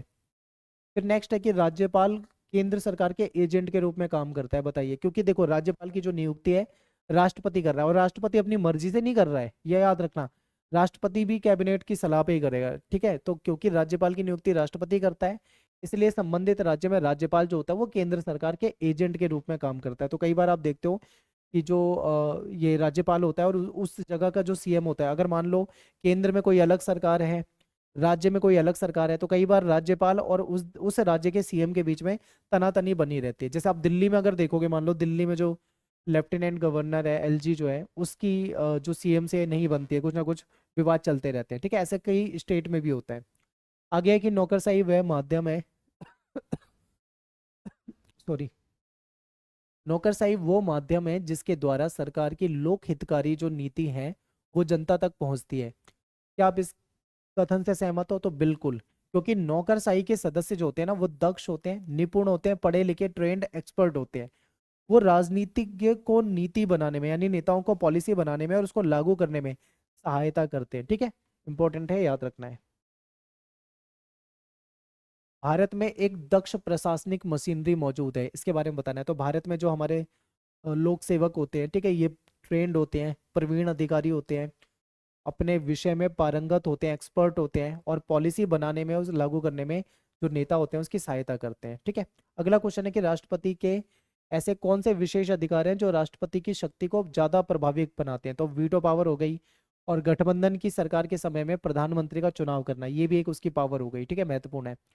अगला है कि प्रधानमंत्री राष्ट्रपति और संसद के बीच में एक सेतु का काम करता है, यानी प्रधानमंत्री संसद और राष्ट्रपति के बीच में एक सेतु का काम करता है। तो बताओ। तो देखो, प्रधानमंत्री जो है राष्ट्रपति को सलाह देता है, सदन की कार्यवाही से अवगत कराएगा, और सदन को राष्ट्रपति का संदेश भी देगा। तो ये इंपॉर्टेंट है, एक सेतु का काम कर रहा है। संसदीय कार्यपालिका की चार विशेषता बतानी है। तो देखिए, संसदीय कार्यपालिका में क्या होता है, सरकार का जो हेड होगा वो प्राइम मिनिस्टर होगा, ठीक है। प्राइम मिनिस्टर जो है सरकार का हेड है, और राष्ट्र का प्रमुख राष्ट्रपति है या राजा रानी हो सकता है, लेकिन मेन जो पावर होगी वो प्राइम मिनिस्टर के पास होगी। विधायिका में बहुमत दल का नेता जो होगा वो प्राइम मिनिस्टर होगा, और विधायिका के प्रति उत्तरदायी होगा, क्योंकि विधायिका में वो बहुमत दल का नेता भी है, उसके प्रति जिम्मेदार भी है, ठीक है। और कैबिनेट में चेंज करने का मतलब उसको पावर भी होती है, वो कैबिनेट में कुछ बदलना चाहे किसी को तो बदल सकता है। आमतौर पर देखा गया है कि संसदीय कार्यपालिका वाले देशों में प्रधानमंत्री जो होता है बहुत ताकतवर हो जाता है। ऐसा क्यों होता है भाई, क्या कारण होता है? क्योंकि मंत्री परिषद पर प्रधानमंत्री का नियंत्रण होता है, जो मैंने अभी बताया। मान लो प्राइम मिनिस्टर चाहे, उसकी कैबिनेट होती है पूरी प्राइम मिनिस्टर की, ठीक है, वो चाहे किसी को कपड़ा मंत्री बना दे, चाहे किसी को स्वास्थ्य मंत्री बना दे, चाहे किसी को कोई दूसरा मंत्रालय दे दे, चाहे तो किसी को बर्खास्त भी करके हटा सकता है, दूसरे को दे सकता है। तो ये पूरी पावर प्राइम मिनिस्टर के पास होती है, तो इसलिए वो ताकतवर होता है। फिर अधिकारी वर्ग पे भी कहीं ना कहीं दबदबा है। लोकसभा का वो नेतृत्व करता है, मीडिया तक उसकी पहुंच होती है, चुनाव के दौरान उसके व्यक्तित्व का उभार होता है, ठीक है, कहीं ना कहीं वो सबसे बड़ा चेहरा माना जाता है। अंतर्राष्ट्रीय सम्मेलन के दौरान राष्ट्रीय नेता की छवि, जब कोई इंटरनेशनल कोई सम्मेलन होता है, कोई संधि समझौता करने जाते हैं, तो देश के मुख्य नेता के रूप में वो जाएगा। विदेशी यात्राओं के दौरान राष्ट्रीय नेता की उसकी छवि होती है, ठीक है, ये इंपॉर्टेंट है, वो राष्ट्रीय नेता माना जाता है नेशनल लेवल का। अगला क्वेश्चन है कि प्रधानमंत्री के चुनाव में राष्ट्रपति अपनी मनमर्जी नहीं चला सकता। बताइए। बिल्कुल, क्योंकि केवल जो लोकसभा में जिसको बहुमत प्राप्त होता है ना, उस पार्टी का जो नेता है उसको ही प्राइम मिनिस्टर बनाया जा सकता है। ऐसा थोड़ी कि राष्ट्रपति जिसको बहुमत नहीं मिला उसको अपने दम पे बना दे, पॉसिबल नहीं है। गठबंधन के समय भी जिस व्यक्ति को सदन का विश्वास प्राप्त होगा, ज्यादातर लोग चाहेंगे, उसको ही प्राइम मिनिस्टर बनाया जा सकता है, ठीक है। अगला क्वेश्चन है कि गठबंधन के योग के कारण प्राइम मिनिस्टर की शक्तियों पे अंकुश लगा है। क्या ये सही है? बिल्कुल। देखो, प्राइम मिनिस्टर ताकतवर कब होगा? जब उसको पूर्ण बहुमत होगा, यानी पूर्ण बहुमत से वो आएगा। लेकिन मान लो अगर पूर्ण बहुमत नहीं मिला, तब क्या करना पड़ेगा? तब वो गठबंधन से आएगा। अब गठबंधन में कहीं ना कहीं प्राइम मिनिस्टर जो होता है वो कमजोर होता है, ठीक है। तो आप कह सकते हो हाँ, हम इस कथन से सहमत हैं कि गठबंधन के युग के कारण प्राइम मिनिस्टर जो है उसकी शक्ति पे अंकुश लगा है। बिल्कुल ठीक है, क्योंकि उसको राजनीतिक सहयोगियों से विचार विमर्श करना पड़ता है। अगर राजनीतिक सहयोगी नहीं चाहेंगे तो हो सकता है भाई उसके समर्थन ही ना करें। या गठबंधन वाला जो प्रधानमंत्री है, मंत्रियों का चयन जो है अपनी इच्छा से नहीं कर सकता है, ठीक है। गठबंधन वाला प्राइम मिनिस्टर जो नीति है या कार्यक्रम है अकेले तय नहीं कर सकता है, लेकिन अगर वो गठबंधन वाला नहीं है तो वो खुद से पॉलिसी बना सकता है। तो ये फर्क तो होता है भाई, बिल्कुल। ठीक है, तो यहाँ पे अपना चौथा चैप्टर जो है ये भी खत्म हो जाता है। चैप्टर 5 के इंपॉर्टेंट क्वेश्चन देखते हैं। क्वेश्चन है कि विधायिका किसे कहते हैं? तो आप सभी जानते हैं कि विधायिका जो होती है वो जनता के द्वारा निर्वाचित होती है और जनता के प्रतिनिधि के रूप में काम करती है, ठीक है। विधायिका कानून बनाने का काम करती है, और जो संघ की विधायिका होती है वो संसद कहलाती है। और राष्ट्रपति तथा दोनों सदन, राज्यसभा और लोकसभा, इनको मिलाकर बनती है। अगर मैं बात करूँ राज्यों की विधायिका की, तो ये विधानसभा या विधानमंडल कहलाता है। ठीक है, अब देखो विधायिका क्या होता है। हमारे जो नेता होते हैं, चाहे वो लोकसभा के चुनाव लड़ें, चाहे वो विधानसभा के चुनाव लड़ें। ठीक है, लोकसभा मतलब वो लोकसभा के चुनाव लड़ेंगे और जीतेंगे तो वो बनेंगे सांसद, जिसको एमपी कहते हैं। ठीक है, मेंबर ऑफ पार्लियामेंट। दूसरी तरफ जो विधानसभा के चुनाव लड़ते हैं राज्यों में, उनको विधायक कहा जाता है, या फिर आप एमएलए कह सकते हो। ठीक है, तो जो संघ की जो विधायिका होती है वो तो हमारी संसद है, और जिस प्रकार से राज्य की विधायिका होती है वो विधानसभा या विधानमंडल कहलाती है। राज्य की विधायिका का मतलब है कि वो उसकी सरकार राज्य में होगी, और संघ की विधायिका का मतलब है उसकी सरकार केंद्र में होगी। ठीक है, आगे चलते हैं। संसद के प्रमुख कार्य बताने, तो संसद जो है वो कानून का निर्माण करती है, यानी कि संसद कानून बनाती है। संसद जो होती है वो कार्यपालिका पे नियंत्रण भी रखती है। और संसद का वित्तीय कार्य होता है, जैसे कि बजट को पारित करना। हमारा जो बजट आता है वो भी संसद में आता है। संसद जरूरत पड़ने पर संविधान में संशोधन करती है। मान लो कभी लगता है कि किसी संविधान में संविधान के किसी आर्टिकल में कोई संशोधन की आवश्यकता है, तो उसको चेंज कर सकती है, संशोधित कर सकती है। ठीक है, फिर संसद जो है निर्वाचन से रिलेटेड काम भी करती है, देश का प्रतिनिधित्व करती है, पूरे देश का। और संसद सबसे बड़ा मंच है बहस के लिए। ठीक है, इस पे बहस होती है, चर्चा होती है। मान लीजिए कोई कानून बनना है, कोई विधेयक लाना है, तो उस विधेयक पे चर्चा या बहस जो होती है वो संसद में ही होती है। तो ये संसद के मुख्य काम होते हैं। नेक्स्ट क्वेश्चन है कि संसद कार्यपालिका को कैसे नियंत्रित करती है। तो देखो संसद कई तरीकों से कार्यपालिका को नियंत्रित करती है। जैसे सबसे पहला पॉइंट है बहस और वाद विवाद। आपको पता है कि संसद में अलग अलग मुद्दों पे चर्चा होती है, बहस होती है। ठीक है, विवाद होता है, और फिर जाके कोई फैसला लिया जाता है। तो यानी कि आप ये कह सकते हो कि बहस और वाद विवाद के जरिए संसद जो होती है वो कार्यपालिका को नियंत्रित करती है। तो पहला पॉइंट हो जाएगा। दूसरा पॉइंट क्या है, स्वीकार करना या अस्वीकार करना। जैसे कि आपको पता है संसद में विधेयक आते हैं, विधेयक पे खूब चर्चा होती है, तो उसके जरिए कुछ लोग, कुछ जो मेंबर ऑफ पार्लियामेंट होते हैं, वो किसी चीज को स्वीकार भी कर सकते हैं, अस्वीकार भी कर सकते हैं। ठीक है, इस स्वीकार और अस्वीकार के जरिए भी इसको कंट्रोल किया जाता है। फिर संसद वित्तीय नियंत्रण, संसद का वित्तीय नियंत्रण होता है, यानी कि कार्यपालिका को नियंत्रित करने के लिए एक वित्तीय नियंत्रण भी होता है। फिर अविश्वास प्रस्ताव लाकर, ठीक है, ऐसे भी कार्यपालिका को नियंत्रित किया जा सकता है। नेक्स्ट है कि सरकार के तीन प्रमुख अंग कौन से होते हैं। ये आप सभी जानते हैं, कार्यपालिका हो गया, विधायिका हो गया, न्यायपालिका हो गया। ठीक है, तीनों का अपना अलग अलग काम है। जैसे कि विधायिका यानी विधायिका का काम कानून बनाना होता है, तो कार्यपालिका उसको लागू करवाती है। और मान लो कोई विवाद हो जाए तो उसको सुलझाव का काम न्यायपालिका करती है। ठीक है, संसद के कौन से तीन सत्र होते हैं, तो बजट सत्र होता है पहला, मानसून सत्र होता है। ठीक है, फिर शीतकालीन सत्र होता है। ये इंपॉर्टेंट है, हो सकता है पेपर में आ जाए। द्विसदनात्मक विधायिका के कोई दो लाभ बताइए। देखिए कुछ स्टेट ऐसे होते हैं जहाँ पे विधायिका के भी दो सदन होते हैं। संघ में तो दो सदन होते ही हैं, क्योंकि संघ की विधायिका होती है संसद, और संसद के दो सदन है, आप जानते हैं सभी, एक राज्यसभा है, एक लोकसभा है। ऐसे ही जो राज्य का विधानसभा होती है, ठीक है, राज्य के सभी राज्यों की विधानसभा में दो सदन नहीं है। कुछ ही राज्य ऐसे हैं जहाँ पे विधानसभा में या विधानमंडल में दो सदन देखने को मिलते हैं। ठीक है, एक होता है विधानसभा या विधानमंडल जिसे कहते हैं, एक होता है विधान परिषद। ठीक है, तो देखते हैं। द्विसदनात्मक विधायिका के दो लाभ होते हैं, जैसे कि समाज के सभी वर्ग और क्षेत्रों को इसमें अच्छे से प्रतिनिधित्व मिल जाता है, पहला। और दूसरा पॉइंट सबसे महत्वपूर्ण पॉइंट है कि जब दो सदन होंगे ना, तो एक सदन पे जो लोड होता है ना, कार्यभार होता है, वो कम हो जाता है, क्योंकि भाई दूसरा सदन भी काम कर लेता है। और फिर मान लो कोई किसी चीज पे कोई कानून बनाना हो, किसी पे चर्चा करनी हो, तो उसमें बहस भी दो बार होगी। एक बार विधानसभा में होगी, फिर विधान परिषद में होगी, यानी कि किसी चीज पे चर्चा, विवाद, वाद विवाद करने का भी मौका दो बार मिल जाता है। तो ये इसके लाभ है। नेक्स्ट है कि संसद जो होती है हमारी, वो कानून कैसे बनाती है। तो संसद का मुख्य कार्य जो होता है वो जनता के लिए कानून को बनाना होता है। ठीक है, संसद क्या करती है, कानून बनाने का काम करती है। तो इसके लिए एक निश्चित प्रक्रिया होती है जो अपनाना होता है। संसद में क्या होता है, जो कोई भी कानून बनने से पहले उसका जो प्रारूप होता है, ठीक है, उसको विधेयक कहते हैं। यानी विधेयक आता है जो कि कई स्टेप से होकर गुजरता है, बाद में जाके कानून बनता है। ठीक है, तो विधेयक क्या होता है भाई, विधेयक कानून का प्रारूप होता है, यानी कि उसका फॉर्मेट होता है। ठीक है, विधेयक जो होते हैं वो कई तरह के हो सकते हैं। यदि मान लो कोई मंत्री लेकर आ रहा है विधेयक, तो वो सरकारी विधेयक कहलाएगा। लेकिन मान लीजिए कोई विधेयक मंत्री के अलावा कोई दूसरा मेंबर लेके आ रहा है, तो उसको निजी सदस्यों का विधेयक कहा जाता है। ठीक है, प्राइवेट। और संसद में जब विधेयक आता है, तो विधेयक आने के बाद उस पर खूब चर्चा होती है। ठीक है, जैसे मान लीजिए राज्यसभा में आया, कोई विधेयक, तो पहले उस पर खूब चर्चा होगी, वाद विवाद होगा, उस पर वोटिंग कराई जाएगी। अगर उसको स्वीकृति मिल जाती है, यानी वो बहुमत से, 2/3 बहुमत से पास हो जाता है, तो वो राज्यसभा से आगे दूसरे सदन में यानी लोकसभा में चला जाएगा। ठीक है, मान लीजिए पहले लोकसभा में लाया गया, वहां से पास हो जाता है, तो फिर राज्यसभा में लाया जाएगा। ठीक है, तो अब लोकसभा में जाएगा तो वहां पे भी भाई उस पर खूब चर्चा होगी। ठीक है, वहां पे भी बहस होगी। अगर मान लो वहां से भी पास हो जाता है, स्वीकृत हो जाता है, तब जाएगा वो राष्ट्रपति के पास। अब राष्ट्रपति यदि उस पर सिग्नेचर कर देता है, तो वो विधेयक विधेयक नहीं रहेगा। राष्ट्रपति के सिग्नेचर का मतलब है कि अब वो विधेयक कानून बन चुका है। ठीक है, तो ये प्रोसेस होती है।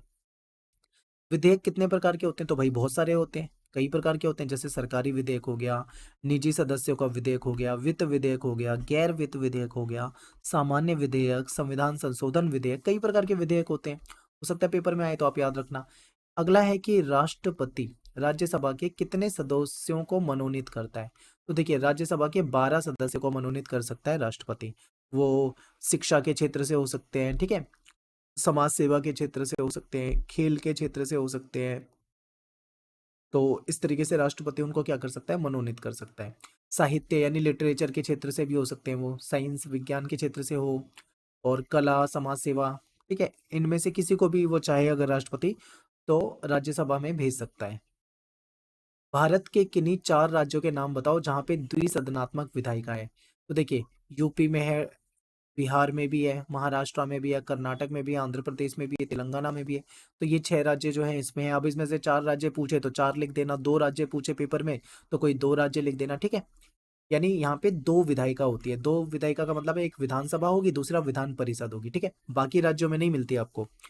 और अगला क्वेश्चन है कि राज्यसभा का अगर मेंबर बनना है तो उसके लिए मिनिमम एज कितनी होनी चाहिए? देखो, मैक्सिमम एज का कोई क्राइटेरिया नहीं है, 50, 60, 70, 80 कितने भी साल का हो, लेकिन मिनिमम एज का क्राइटेरिया होता है। जैसे राज्यसभा का मेंबर बनना है तो 30 साल का होना चाहिए। ठीक है, अब मैं यहाँ से आपसे एक क्वेश्चन पूछता हूँ कि बताइए, लोकसभा का अगर किसी को मेंबर बनना है तो उसकी मिनिमम एज क्या होनी चाहिए? ठीक है, आप मुझे कमेंट में बताइए, मैंने आपको चैप्टर में कराया हुआ है वैसे क्वेश्चन। अब बात करते हैं अगले चैप्टर की, चैप्टर नंबर 6 की। जनहित याचिका क्या होती है? इस चैप्टर का मोस्ट इंपोर्टेंट क्वेश्चन है, बहुत पूछा जाता है पेपर में। तो देखिए, कानून की सामान्य प्रक्रिया में कोई व्यक्ति तभी अदालत जाता है। नॉर्मली कोई व्यक्ति अदालत कब जाता है? जब उसके साथ कोई व्यक्तिगत उसका नुकसान हो गया हो, उसके साथ कुछ गलत हुआ हो, तो वो अदालत में जाता है न्याय की मांग करने। ठीक है, लेकिन जब पीड़ित के अलावा कोई अन्य याचिका दाखिल करे तो इसे जनहित याचिका कहा जाता है। इसमें क्या होता है? अदालत जो है वो पीड़ित को न्याय दिलाने का काम करती है। ठीक है, जनहित याचिका इसमें क्या है? जो पीड़ित है ना, वो खुद नहीं जा रहा है, मतलब कोर्ट में कोई दूसरा जा रहा है। जैसे मान लो किसी व्यक्ति ने देखा कि भाई जो रिक्शे वाले हैं, रिक्शा चालक है, उनके साथ बहुत ज्यादा ज्यादती होती है, कुछ लोग उनका शोषण करते हैं, तो वो रिक्शे वालों की तरफ से एक जनहित याचिका अदालत में डाल दे, ठीक है, और उसको एक्सेप्ट कर ले और उस पर कार्रवाई हो, तो इसे जनहित याचिका कहते हैं। या किसी भी मुद्दे पे हो सकता है, कई बार कोई एनजीओ भी जनहित याचिका डाल डाल देती है। न्यायपालिका की जो संरचना है ये आपको बतानी है। तो हमारी जो न्यायपालिका की संरचना है, इसमें क्या होता है? सबसे ऊपर जो होती है हमारी सुप्रीम कोर्ट होती है, ठीक है, फिर हाई कोर्ट होती है, फिर हमारी डिस्ट्रिक्ट कोर्ट होती है यानी जिला न्यायालय बोलते हैं, फिर आपकी सब ऑर्डिनेट कोर्ट होती है जिसको अधीनस्थ न्यायालय कहते हैं। ठीक है, तो आपको ये क्रम याद रखना है। सबसे ऊपर क्या है? सुप्रीम कोर्ट, सबसे बड़ी। उसके बाद हाई कोर्ट आती है, फिर डिस्ट्रिक्ट कोर्ट आती है, फिर सब ऑर्डिनेट कोर्ट होती है, यानी कि सबसे निचले स्तर पे है अधीनस्थ न्यायालय, उसके ऊपर जिला न्यायालय, उसके ऊपर उच्च न्यायालय और सबसे ऊपर सर्वोच्च न्यायालय। ठीक है, अगला है कि सक्रिय न्यायपालिका के क्या नुकसान है? अब देखो, सक्रिय न्यायपालिका एक तरह से अच्छी चीज है, लेकिन इसके कुछ नुकसान भी हो जाते हैं। अब नुकसान कैसे हैं? देखिए, न्यायपालिका का जो काम है ना, उसका बोझ बढ़ता है। अब न्यायिक सक्रियता से विधायिका और कार्यपालिका के जो काम होते हैं ना, उसके बीच में भी अंतर कर पाना मुश्किल है। कई बार अदालत को उसमें घूमना पड़ता है। अब देखो, जैसे मान लो वायु प्रदूषण है, ध्वनि प्रदूषण है, इसको दूर करने का काम किसका है? अब आप अदालत का थोड़ी है।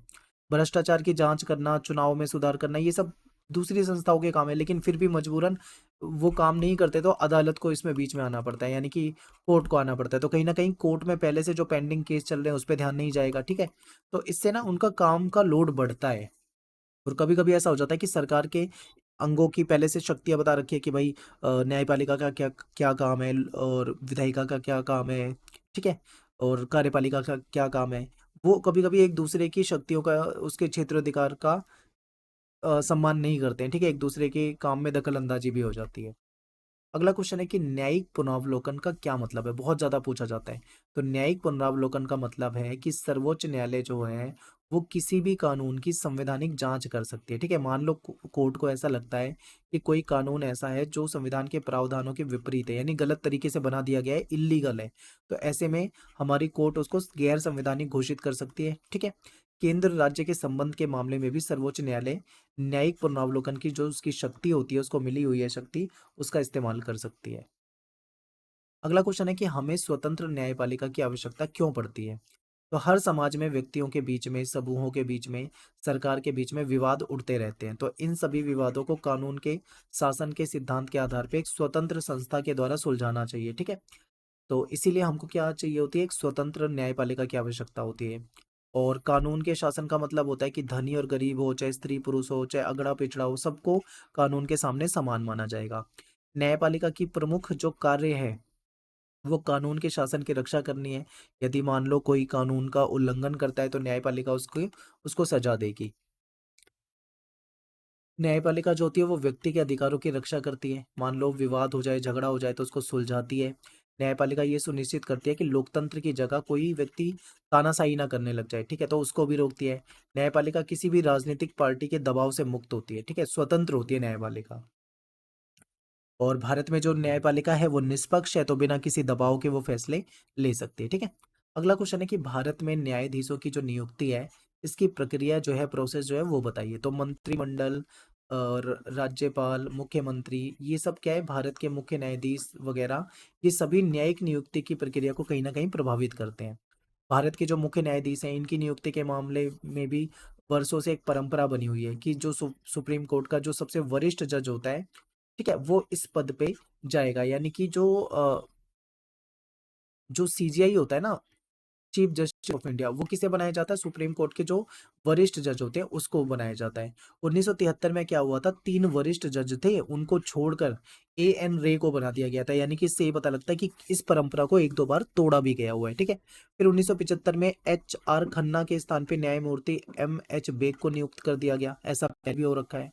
और राष्ट्रपति जो है वो सर्वोच्च न्यायालय और उच्च न्यायालय के अन्य न्यायाधीशों की नियुक्ति भारत के मुख्य न्यायाधीश की सलाह पे करता है। ठीक है, राष्ट्रपति किसकी सलाह पे नियुक्ति करेगा हमेशा, तो वो कहीं ना कहीं मुख्य न्यायाधीश की सलाह पे करेगा। लेकिन ठीक है, उसके बाद भी कुछ इसमें बदलाव आया है, आगे उसको भी देखेंगे। इसका अर्थ ये हुआ कि नियुक्तियों के संबंध में असली शक्ति जो होती है वो कहीं ना कहीं मंत्रिपरिषद के पास होती है। 1982 से 1998 के बीच में ये विषय ना बार बार सुप्रीम कोर्ट में आया और इस पे खूब विचार हुआ। मुख्य न्यायाधीश की भूमिका पूरी तरीके से सलाहकार की है, ये बताया गया। लेकिन बाद में क्या हुआ, न्यायालय ने ऐसा माना कि मुख्य न्यायाधीश की सलाह जो है ना, वो राष्ट्रपति को जरूर माननी चाहिए। ठीक है, और अंततः ये फैसला हुआ, एक नई व्यवस्था लाई गई। नई व्यवस्था में ये बताया गया कि जो सुप्रीम कोर्ट का जो मुख्य न्यायाधीश है, ठीक है, सीजीआई जिसको चीफ जस्टिस ऑफ इंडिया कहते हैं, वो और इसके अलावा 4 वरिष्ठ जज की सलाह से कुछ नाम प्रस्तावित किए जाएंगे और राष्ट्रपति उन्हीं नामों में से नियुक्ति करेगा। ठीक है, तो इस प्रकार सर्वोच्च न्यायालय की नियुक्ति की सिफारिश के संबंध में सामूहिकता का सिद्धांत होता है, क्योंकि कोई एक व्यक्ति इस पे फैसला नहीं ले रहा है, तो ये इंपॉर्टेंट हो जाता है, बहुत ज्यादा इंपॉर्टेंट है ये। यहाँ पे अपना ये छठा चैप्टर जो है खत्म हो जाता है। ठीक है, अब बात करते हैं 7 चैप्टर की। पहला क्वेश्चन है कि संघवाद से क्या अभिप्राय है। संघवाद एक ऐसी व्यवस्था है जिसमें 2 प्रकार की राजनीतिक व्यवस्थाओं को समाहित किया जाता है। ठीक है, यानी 2 या 3 प्रकार की सरकारें हो सकती हैं। एक होता है प्रांतीय स्तर की, यानी राज्य के स्तर पे, एक होता है केंद्र के स्तर पे। ठीक है, जैसे हमारे यहाँ पे केंद्र की सरकार है जो पूरे देश को देखती है, प्रांत की सरकार है जो अपने अपने राज्य को देखती है। ठीक है, और प्रत्येक सरकार अपने क्षेत्र में स्वायत्त होती है, यानी कि दोनों सरकारों के अपने अपने अधिकार होते हैं, वो अपने अधिकार क्षेत्र में अपने अधिकारों का इस्तेमाल कर सकते हैं। अगला है कि संघवाद की विशेषता पे आपको चर्चा करना है, यानी बताना है। तो संघवाद में क्या होता है, 2 या 3 स्तर की सरकारें होती है। संविधान के द्वारा सरकार का गठन होता है यहाँ पे, और स्वतंत्र न्यायपालिका होती है जैसे हमारे देश में है। केंद्र और राज्य सरकार के बीच में मान लो कभी कोई विवाद हो जाए तो कौन सुलझाएगा, न्यायपालिका सुलझाएगी। ठीक है, अगर कोई परिवर्तन करना हो तो हर स्तर की सहमति चाहिए। नेक्स्ट है कि शक्तियों के विभाजन पे आपको चर्चा करनी है। तो भारत का संविधान जो है, इसके अनुसार हमारी केंद्र और राज्य की जो सरकार है, इनको विभिन्न प्रकार की शक्ति दे रखी है, ठीक है, जिसपे ये सरकार जो है वो कानून बना सकती है। तो इसके लिए 3 सूचियाँ हैं, जैसे संघ सूची हो गई, राज्य सूची हो गई, समवर्ती सूची हो गई, ठीक है। संघ सूची का मतलब क्या होता है? ऐसे विषय जिसपे केंद्र की सरकार कानून बनाती है। राज्य सूची में ऐसे विषय होते हैं जिसपे राज्य की सरकार कानून बनाती है। समवर्ती सूची में ऐसे विषय होते हैं जिसमें केंद्र और राज्य दोनों सरकार कानून बना सकती है, ठीक है। लेकिन मान लो कभी विवाद हो जाए तो केंद्र सरकार का कानून माना जाएगा। अब आपके मन में क्वेश्चन आएगा कि आखिर ऐसे कौन से विषय हैं जो संघ सूची में आते होंगे, यानी केंद्र सरकार के में आते होंगे? तो डिफेंस का मामला हो गया, परमाणविक ऊर्जा हो गया, विदेश के मामले हो गए, युद्ध, शांति, बैंकिंग, रेलवे, डाक, तार, वायु सेवा, बंदरगाह, ठीक है, विदेश व्यापार, मुद्रा, ये सब आ जाता है केंद्र में। राज्य सरकार के अंतर्गत क्या आता है? कृषि, पुलिस, जेल, ठीक है, स्थानीय शासन, सार्वजनिक स्वास्थ्य, शराब, वाणिज्य, पशुपालन, ये सारी चीजें। तीसरे नंबर पे आता है समवर्ती। समवर्ती में क्या हो जाता है? एजुकेशन आ जाता है, शिक्षा, ठीक है। कृषि भूमि के अतिरिक्त किसी भी अन्य संपदा का हस्तांतरण, वन, मजदूर संघ, सामान में मिलावट, गोद लेना और उत्तराधिकार, ये सारे मामले समवर्ती में आ जाते हैं। ये क्वेश्चन आपके पेपर में, ये 2 क्वेश्चन है, एक संघात्मक लक्षण, एक है एकात्मक लक्षण। इनमें से एक क्वेश्चन आता ही आता है पेपर में, तो दोनों को अच्छे से याद करके जाना। हमारा जो संविधान है इसमें एकात्मक लक्षण बताने हैं। तो देखिए, एकात्मक यानी इकलौता, ठीक है। तो देखिए, संविधान में हमारे देश में संविधान जो है वो सर्वोच्च है, सबसे ऊपर है। कोई भी शक्ति जो है वो संविधान से ऊपर नहीं है, यानी सभी संविधान के दायरे में रहकर काम करेंगे। ये इसका एकात्म लक्षण है, यानी एक ही संविधान है, उसी को पूरे देश को फॉलो करना है, ठीक है। फिर भारत में एक स्वतंत्र न्यायपालिका है जो कि सरकार को तानाशाह नहीं होने देती है, ठीक है। यानी हमारे यहाँ पे एक निष्पक्ष न्यायपालिका है जो देश भर के लिए काम करती है, जिसमें सबसे ऊपर हमारी सुप्रीम कोर्ट आ जाती है जो पूरे देश में एक ही है। फिर भारत में 3 स्तर की सरकारें हैं, ये हम पहले ही पढ़ चुके हैं, केंद्र, राज्य और स्थानीय स्तर, ठीक है। फिर संविधान में संशोधन प्रणाली, ये भी एकात्मक लक्षण है। अब दूसरी तरफ अगर बात करें संघात्मक लक्षण, तो भाई इसे देखिए, मान लीजिए संघात्मक लक्षण पूछे, या तो 2 आएगा या 4 आएगा या 6, ऐसे पूछ सकते हैं। तो देखते हैं क्या क्या आता है। तो संघ और राज्य के लिए एक ही संविधान है, ठीक है, यानी कि हमारे यहाँ पे एक संविधान है, उसी को राज्य भी मानेगा, उसी को हमारा केंद्र भी मानेगा, ठीक है, अलग अलग संविधान नहीं है। तो ये संघात्मक लक्षण है। फिर हमारे यहाँ पे इकहरी नागरिकता यानी सिंगल सिटीजनशिप है, ठीक है। आप पूरे भारत में कहीं भी रहते हो, किसी भी राज्य में रहते हो, लेकिन आपकी नागरिकता एक ही रहेगी, आप भारतीय या इंडियन कहलाओगे, ठीक है। फिर इमरजेंसी के समय में केंद्र के पास शक्ति ज्यादा चली जाती है, ये भी संघात्मक लक्षण है। राष्ट्रपति जो है वो राज्यों में राज्यपाल की नियुक्ति करता है, ठीक है। और शक्ति विभाजन में केंद्र को ज्यादा शक्ति मिली हुई है। हमारे यहाँ पे एकीकृत न्यायपालिका है। ये सब क्या है? संघात्मक लक्षण है। तो ये आपको याद करने हैं, जरूर से जरूर याद करने हैं, यहाँ से पेपर में क्वेश्चन आता है। स्थानीय शासन का अर्थ बताना है। स्थानीय शासन जो होता है वो क्या होता है, इसका क्या मतलब होता है? तो देखिए, गांव या जो जिले स्तर का शासन होता है इसको स्थानीय शासन कहते हैं, इसको लोकल गवर्नमेंट भी कहते हैं। और स्थानीय शासन जो है ये आम आदमी के सबसे नज़दीक का शासन होता है, ठीक है। क्योंकि हमारी जो मुख्य समस्याएं होती है, चाहे हमारी गली नाली, सड़क, सीवर, सफाई, ठीक है, ये सारी चीज़ें जो आती है ये सब स्थानीय शासन के अंतर्गत आ जाता है। अब स्थानीय शासन जो होता है वो 2 प्रकार से काम करता है, एक होता है गांव के लिए, एक होता है नगर के लिए यानी शहर के लिए। गांव के लिए पंचायत व्यवस्था होती है जिसमें जिला परिषद होती है, ग्राम पंचायत होती है, ग्राम सभा होती है, ठीक है। त्रिस्तरीय शासन है यहाँ पे। ऐसे ही नगरों में देखें तो नगर, शहर में नगर निगम होती है या फिर नगर पालिका होती है या नगर परिषद होती है, ठीक है। तो ये क्या काम करते हैं? लोकल जो मुद्दे होते हैं उस पे काम करते हैं। तो स्थानीय शासन जो होता है उसके सामने मुख्य समस्या जो होती है वो क्या होती है, इस पे चर्चा करनी है। तो स्थानीय शासन की जो मेन समस्या होती है वो होती है पैसे की कमी। इनके पास पैसे की कमी होती है। फिर वित्तीय मदद के लिए सरकारों पे इनकी निर्भरता रहती है कहीं ना कहीं। आय से अधिक खर्च देते हैं, ये भी समस्या रहती है। जनता में जागरूकता की कमी रहना, ये भी कमी है। तो ये कुछ स्थानीय शासन के सामने मुख्य समस्याएं आती हैं। अगला है नगर निगम नगर पालिका के कोई 4 काम आपको बताने हैं। तो इसमें सफाई का काम हो गया, जल आपूर्ति का काम हो गया, ठीक है, प्राथमिक शिक्षा और प्राथमिक चिकित्सा, सड़क निर्माण, रख रखाव, स्ट्रीट लाइट वगैरह उसकी देख रेख करना, ये सारे काम होते हैं। या मान लो कोई छोटी गली है उसे बनाना, नाली नाला बनवाना, ठीक है, ये ऐसे काम होते हैं नगर निगम या नगर पालिका के। डेंगू वगैरह से बचाना, दवाइयों का छिड़काव करना, ठीक है। फिर ग्राम पंचायत जो होती है उसके कोई 4 आपको काम बताने। मैं आपको पहले बता रहा हूँ, ये 2 क्वेश्चन बिल्कुल याद करके जाना। नगर निगम के काम कोई 4, ठीक है, या फिर ग्राम पंचायत के कार्य, इन दोनों में से एक क्वेश्चन आने के चांस पूरे पूरे हैं, ज्यादातर आता ही है। तो ग्राम पंचायत के कोई 4 काम बताइए। तो देखिए, कृषि, ग्रामीण विकास के लिए काम करता है, यानी ग्राम पंचायत जो होती है गांव में काम करती है, गांव में खेती होती है तो खेती से रिलेटेड और ग्राम विकास का काम करते हैं। फिर सड़क और परिवहन की सुविधा उपलब्ध कराना इनका काम है। देखो गांव में कोई छोटी मोटी पुलिया हो गई, ठीक है, बड़े पुल नहीं, याद रखना, बड़े पुल नहीं, पुलिया, छोटी मोटी पुलिया हो गई, गांव की सड़क निर्माण या खड़ंजा जो बोला जाता है उसे लगाने का काम इनका होता है। गांव की साफ सफाई की व्यवस्था करवाना, ठीक है, नालियों की सफाई वगैरह करवाना, पीने का स्वच्छ पानी उपलब्ध हो सके उसकी व्यवस्था करवाना, गांव के जो प्राइमरी लेवल के स्कूल होते हैं या जो आंगनवाड़ी के केंद्र होते हैं उनकी देखरेख करना, ये सारे जो काम होते हैं ग्राम पंचायत के होते हैं, ठीक है। नगर निगम के मुखिया को किस पदनाम से जाना जाता है, बहुत इंपॉर्टेंट है। देखो नगर निगम का जो मुखिया होता है उसको मेयर कहा जाता है, ठीक है। मेयर अगर हिंदी में बोले तो इसको महापौर कहा जाता है, ठीक है। तो याद रखना, ये पेपर में आता है क्वेश्चन। स्वतंत्र भारत में स्थानीय शासन पे चर्चा करनी है। तो देखिए हमारा जब देश आजाद हुआ था तो हमारे यहाँ पे दो प्रकार के शासन की व्यवस्था थी, एक तो केंद्र की सरकार होगी, एक राज्य की सरकार होगी, ठीक है। स्थानीय शासन की बात उसमें नहीं थी, संविधान में आपको वहां पे नहीं मिलेगा। ये बाद में संविधान में संशोधन किया गया था, ठीक है, और उसके बाद स्थानीय शासन को लाया गया था। तो संविधान के जो 73वां और 74वां संशोधन है, इसके बाद स्थानीय शासन को मजबूत आधार मिला। इससे पहले भी स्थानीय शासन निकाय बनाने के वैसे प्रयास तो किए गए थे। 1952 में सामुदायिक विकास कार्यक्रम जो था ये लाया गया था, ठीक है, लेकिन ये उस लेवल पे कामयाब रहा नहीं। तो इस कार्यक्रम का उद्देश्य क्या था कि स्थानीय विकास की जो गतिविधि है, ठीक है, जिसमें जनता की भागीदारी हो, ये सब हो सके। और इसका जो बैकग्राउंड था वो ग्रामीण इलाकों तक ही शामिल रहता था पहले। इसमें सिफारिश की गई थी कि त्रिस्तरीय पंचायती राज व्यवस्था, यानी 3 स्तर पे पंचायती राज व्यवस्था होनी चाहिए, ठीक है।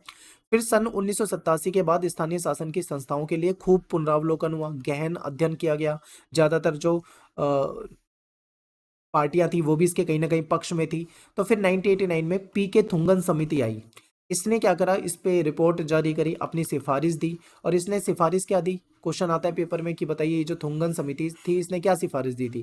तो इसने सिफारिश ये दी थी कि स्थानीय शासन जो है उसकी संस्थाओं के चुनाव जो है वो समय समय पे कराने चाहिए, ठीक है, यानी स्थानीय शासन के लिए समय समय पे चुनाव कराया जाए, चुनाव के जरिए ही इनको लाया जाए।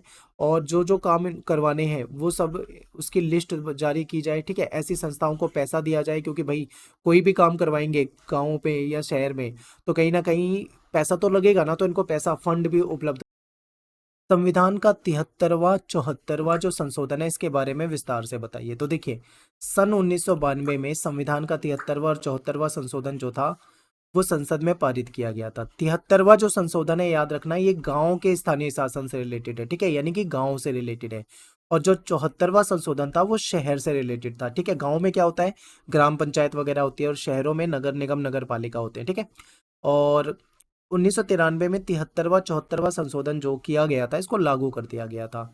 त्रिस्तरीय इसमें ढांचा जो थुंगन समिति ने भी कहा था ना कि त्रिस्तरीय ढांचा होना चाहिए, तो त्रिस्तरीय ढांचे को अप्रूव कर दिया गया, ठीक है। यानी कि गांव में भी आप देखोगे तो 3 स्तर पे आपको स्थानीय शासन दिखेगा। एक है जिला पंचायत, ठीक है, दूसरा है ब्लॉक समिति यानी तालुका मंडल भी कहा जाता है, तीसरा है ग्राम पंचायत। तो सबसे बड़ा लेवल जो होता है पूरा जिला आ जाता है, उससे छोटा आपका मंडल होता है, और सबसे छोटा होता है आपका ग्राम सभा या ग्राम पंचायत। तो यहाँ पे अपना ये चैप्टर खत्म हो जाता है। इससे यही क्वेश्चन बनेंगे जो आपको कराएं, इससे ज्यादा क्वेश्चन बनते नहीं है। तो मिलते हैं आपसे नेक्स्ट वीडियो में, थैंक्स।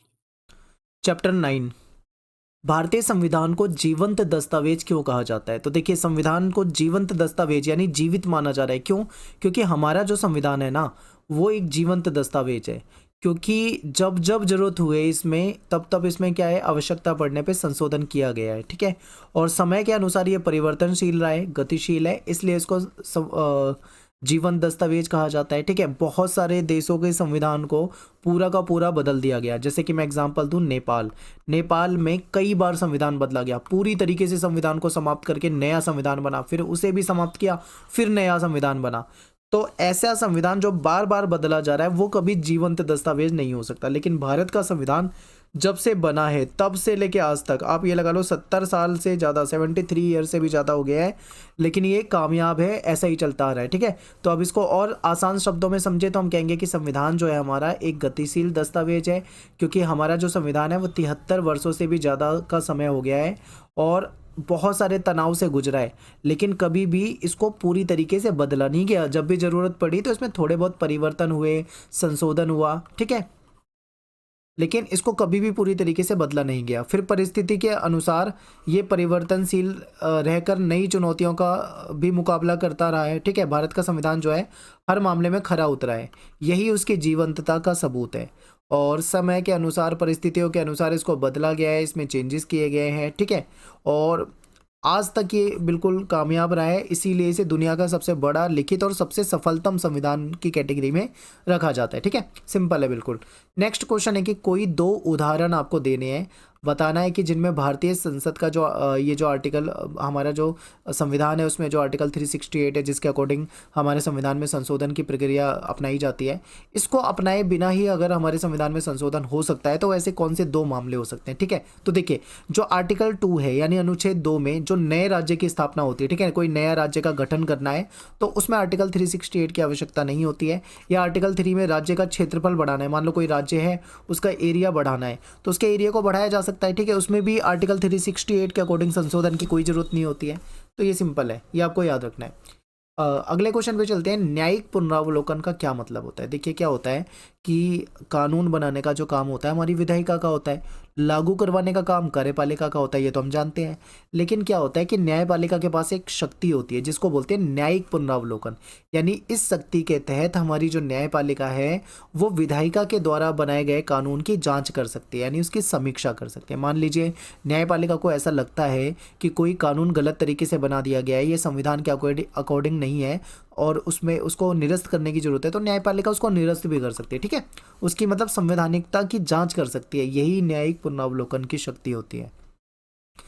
अगला प्रश्न है कि भारतीय संविधान में इतने अधिक संशोधन जो हुए हैं उसका कारण क्या है? देखो हमारा संविधान जो है उसमें बहुत संशोधन हो रखे हैं, तो इतने सारे संशोधन का क्या कारण है? तो देखिए हमारा संविधान जो है वो लचीला है। ठीक है, यानी कि लचीले और कठोर दोनों का मिश्रण है, इसमें आवश्यकता पड़ने पे संशोधन किया जा सकता है, तो इसलिए इसमें संशोधन हुआ है। ठीक है, दूसरा पॉइंट देखो, हमारा जो संविधान है ये परिस्थिति के अनुकूल परिवर्तन किए गए, यानी कि जब जब किसी नई चीज की आवश्यकता पड़ी तब तब हमने उसमें क्या कर दिया? संशोधन कर दिया, बदलाव कर दिया। ठीक है, फिर तीसरा पॉइंट है कि विभिन्न वर्गों की संतुष्टि के लिए, सामाजिक आर्थिक परिवर्तन के लिए, हमारे समाज में बहुत सारे वर्ग हैं। ठीक है, सभी को समान न्याय मिले, अधिकार मिले, इन सब के लिए इसमें कई बार संशोधन की आवश्यकता पड़ी। ठीक है, सामाजिक आर्थिक परिवर्तन के लिए संशोधन की आवश्यकता पड़ी। तो ये सारे रीजन थे, आप बता सकते हो। नेक्स्ट है कि किन विषयों पर भारतीय संविधान में साधारण कानून के द्वारा संशोधन किया जा सकता है? ठीक है, तो देखिए कोई नया राज्य बनाना हो मान लो तो साधारण कानून से हो जाएगा संशोधन। किसी राज्य का नाम बदलना हो, ठीक है, तो भी हो जाएगा। किसी राज्य की सीमा बदलनी हो, मान लो किसी राज्य को छोटा करना हो, बड़ा करना हो, तो ये हो जाएगा। सांसदों के विशेष अधिकार संबंधी कोई संशोधन हो तो भी हो जाएगा। साधारण बहुमत और विशेष बहुमत में क्या अंतर होता है? देखिए साधारण बहुमत होता है 50% +1। जैसे मान लो जैसे दिल्ली एग्जाम्पल, दिल्ली में 70 विधानसभा की सीट है। ठीक है, आपको पता है दिल्ली के चुनाव आने वाले हैं, तो इसमें कितने चाहिए? तो 70 का आधा यानी 50%, 70 का आधा कितना होता है? 35 + 1 यानी कि 36 चाहिए। ठीक है, इतनी सीटें जो लेकर आएगा वो सरकार बना सकता है, यही हमारे देश में चलता है, इसको बोलते हैं साधारण बहुमत। लेकिन दूसरी तरफ है विशेष बहुमत। अब विशेष बहुमत का क्या मतलब होता है भाई? विशेष बहुमत का मतलब होता है 2/3 कम से कम मत होने चाहिए। ठीक है, यानी सदन में जो टोटल सदस्य है उसका कम से कम 2/3 ठीक है 2/3 बहुमत मिलना चाहिए। अगला है कि भारतीय संविधान के विवादास्पद संशोधन कौन से कहे जाते हैं? यानी कि हमारे संविधान में कुछ संशोधन ऐसे हैं जो काफी विवादित है, तो वो कौन से हैं और क्यों हैं ये बताना है। तो देखिए 1971 से 1976 के काल में कई संशोधन हुए, जैसे 38, 39, 42। खासकर 42 तो सबसे ज़्यादा विवादित है, क्योंकि आपको पता है जब देश में इमरजेंसी लगा दी गई थी, आपातकाल लगा दिया गया था इंदिरा गांधी के द्वारा 25 जून 1975 को, उसके बाद से इमरजेंसी के बाद ये संशोधन हुआ था 42, जिसमें बहुत ज़्यादा बड़े लेवल पे संशोधन किए गए थे। ठीक है, और विपक्षी दल इन संशोधनों को संदेह की नज़र से देखते हैं, क्योंकि उनका मानना है कि ये जो संशोधन हुए ना, इसके माध्यम से जो सत्ता वाला दल था यानी इंदिरा गांधी जो थी, वो संविधान की जो मूल संरचना है उसको बिगाड़ना चाहती थी। ठीक है, इसलिए ऐसा किया गया, इसलिए इसका विरोध करते हैं। तो 1975 में जब इमरजेंसी लगाई गई थी उस समय कुछ संशोधन हुए थे। हालांकि बाद में जो सरकार आई उसने क्या करा, 43वें और 44वां संशोधन करा, और इन जो पहले वाली सरकार ने किया था उस चीज़ को निरस्त कर दिया था इन्होंने। तो ये था हमारा चैप्टर नंबर 9। इतने ही क्वेश्चन आपसे पूछे जा सकते हैं जो बताए हैं। लास्ट चैप्टर है चैप्टर 10। ठीक है, इसकी वीडियो भी आ जाएगी जल्दी से, तो इसके इंपॉर्टेंट क्वेश्चन देख लेते हैं। इसमें सबसे पहला क्वेश्चन यही पूछा जाता है कि भारतीय संविधान की विशेषता बताओ।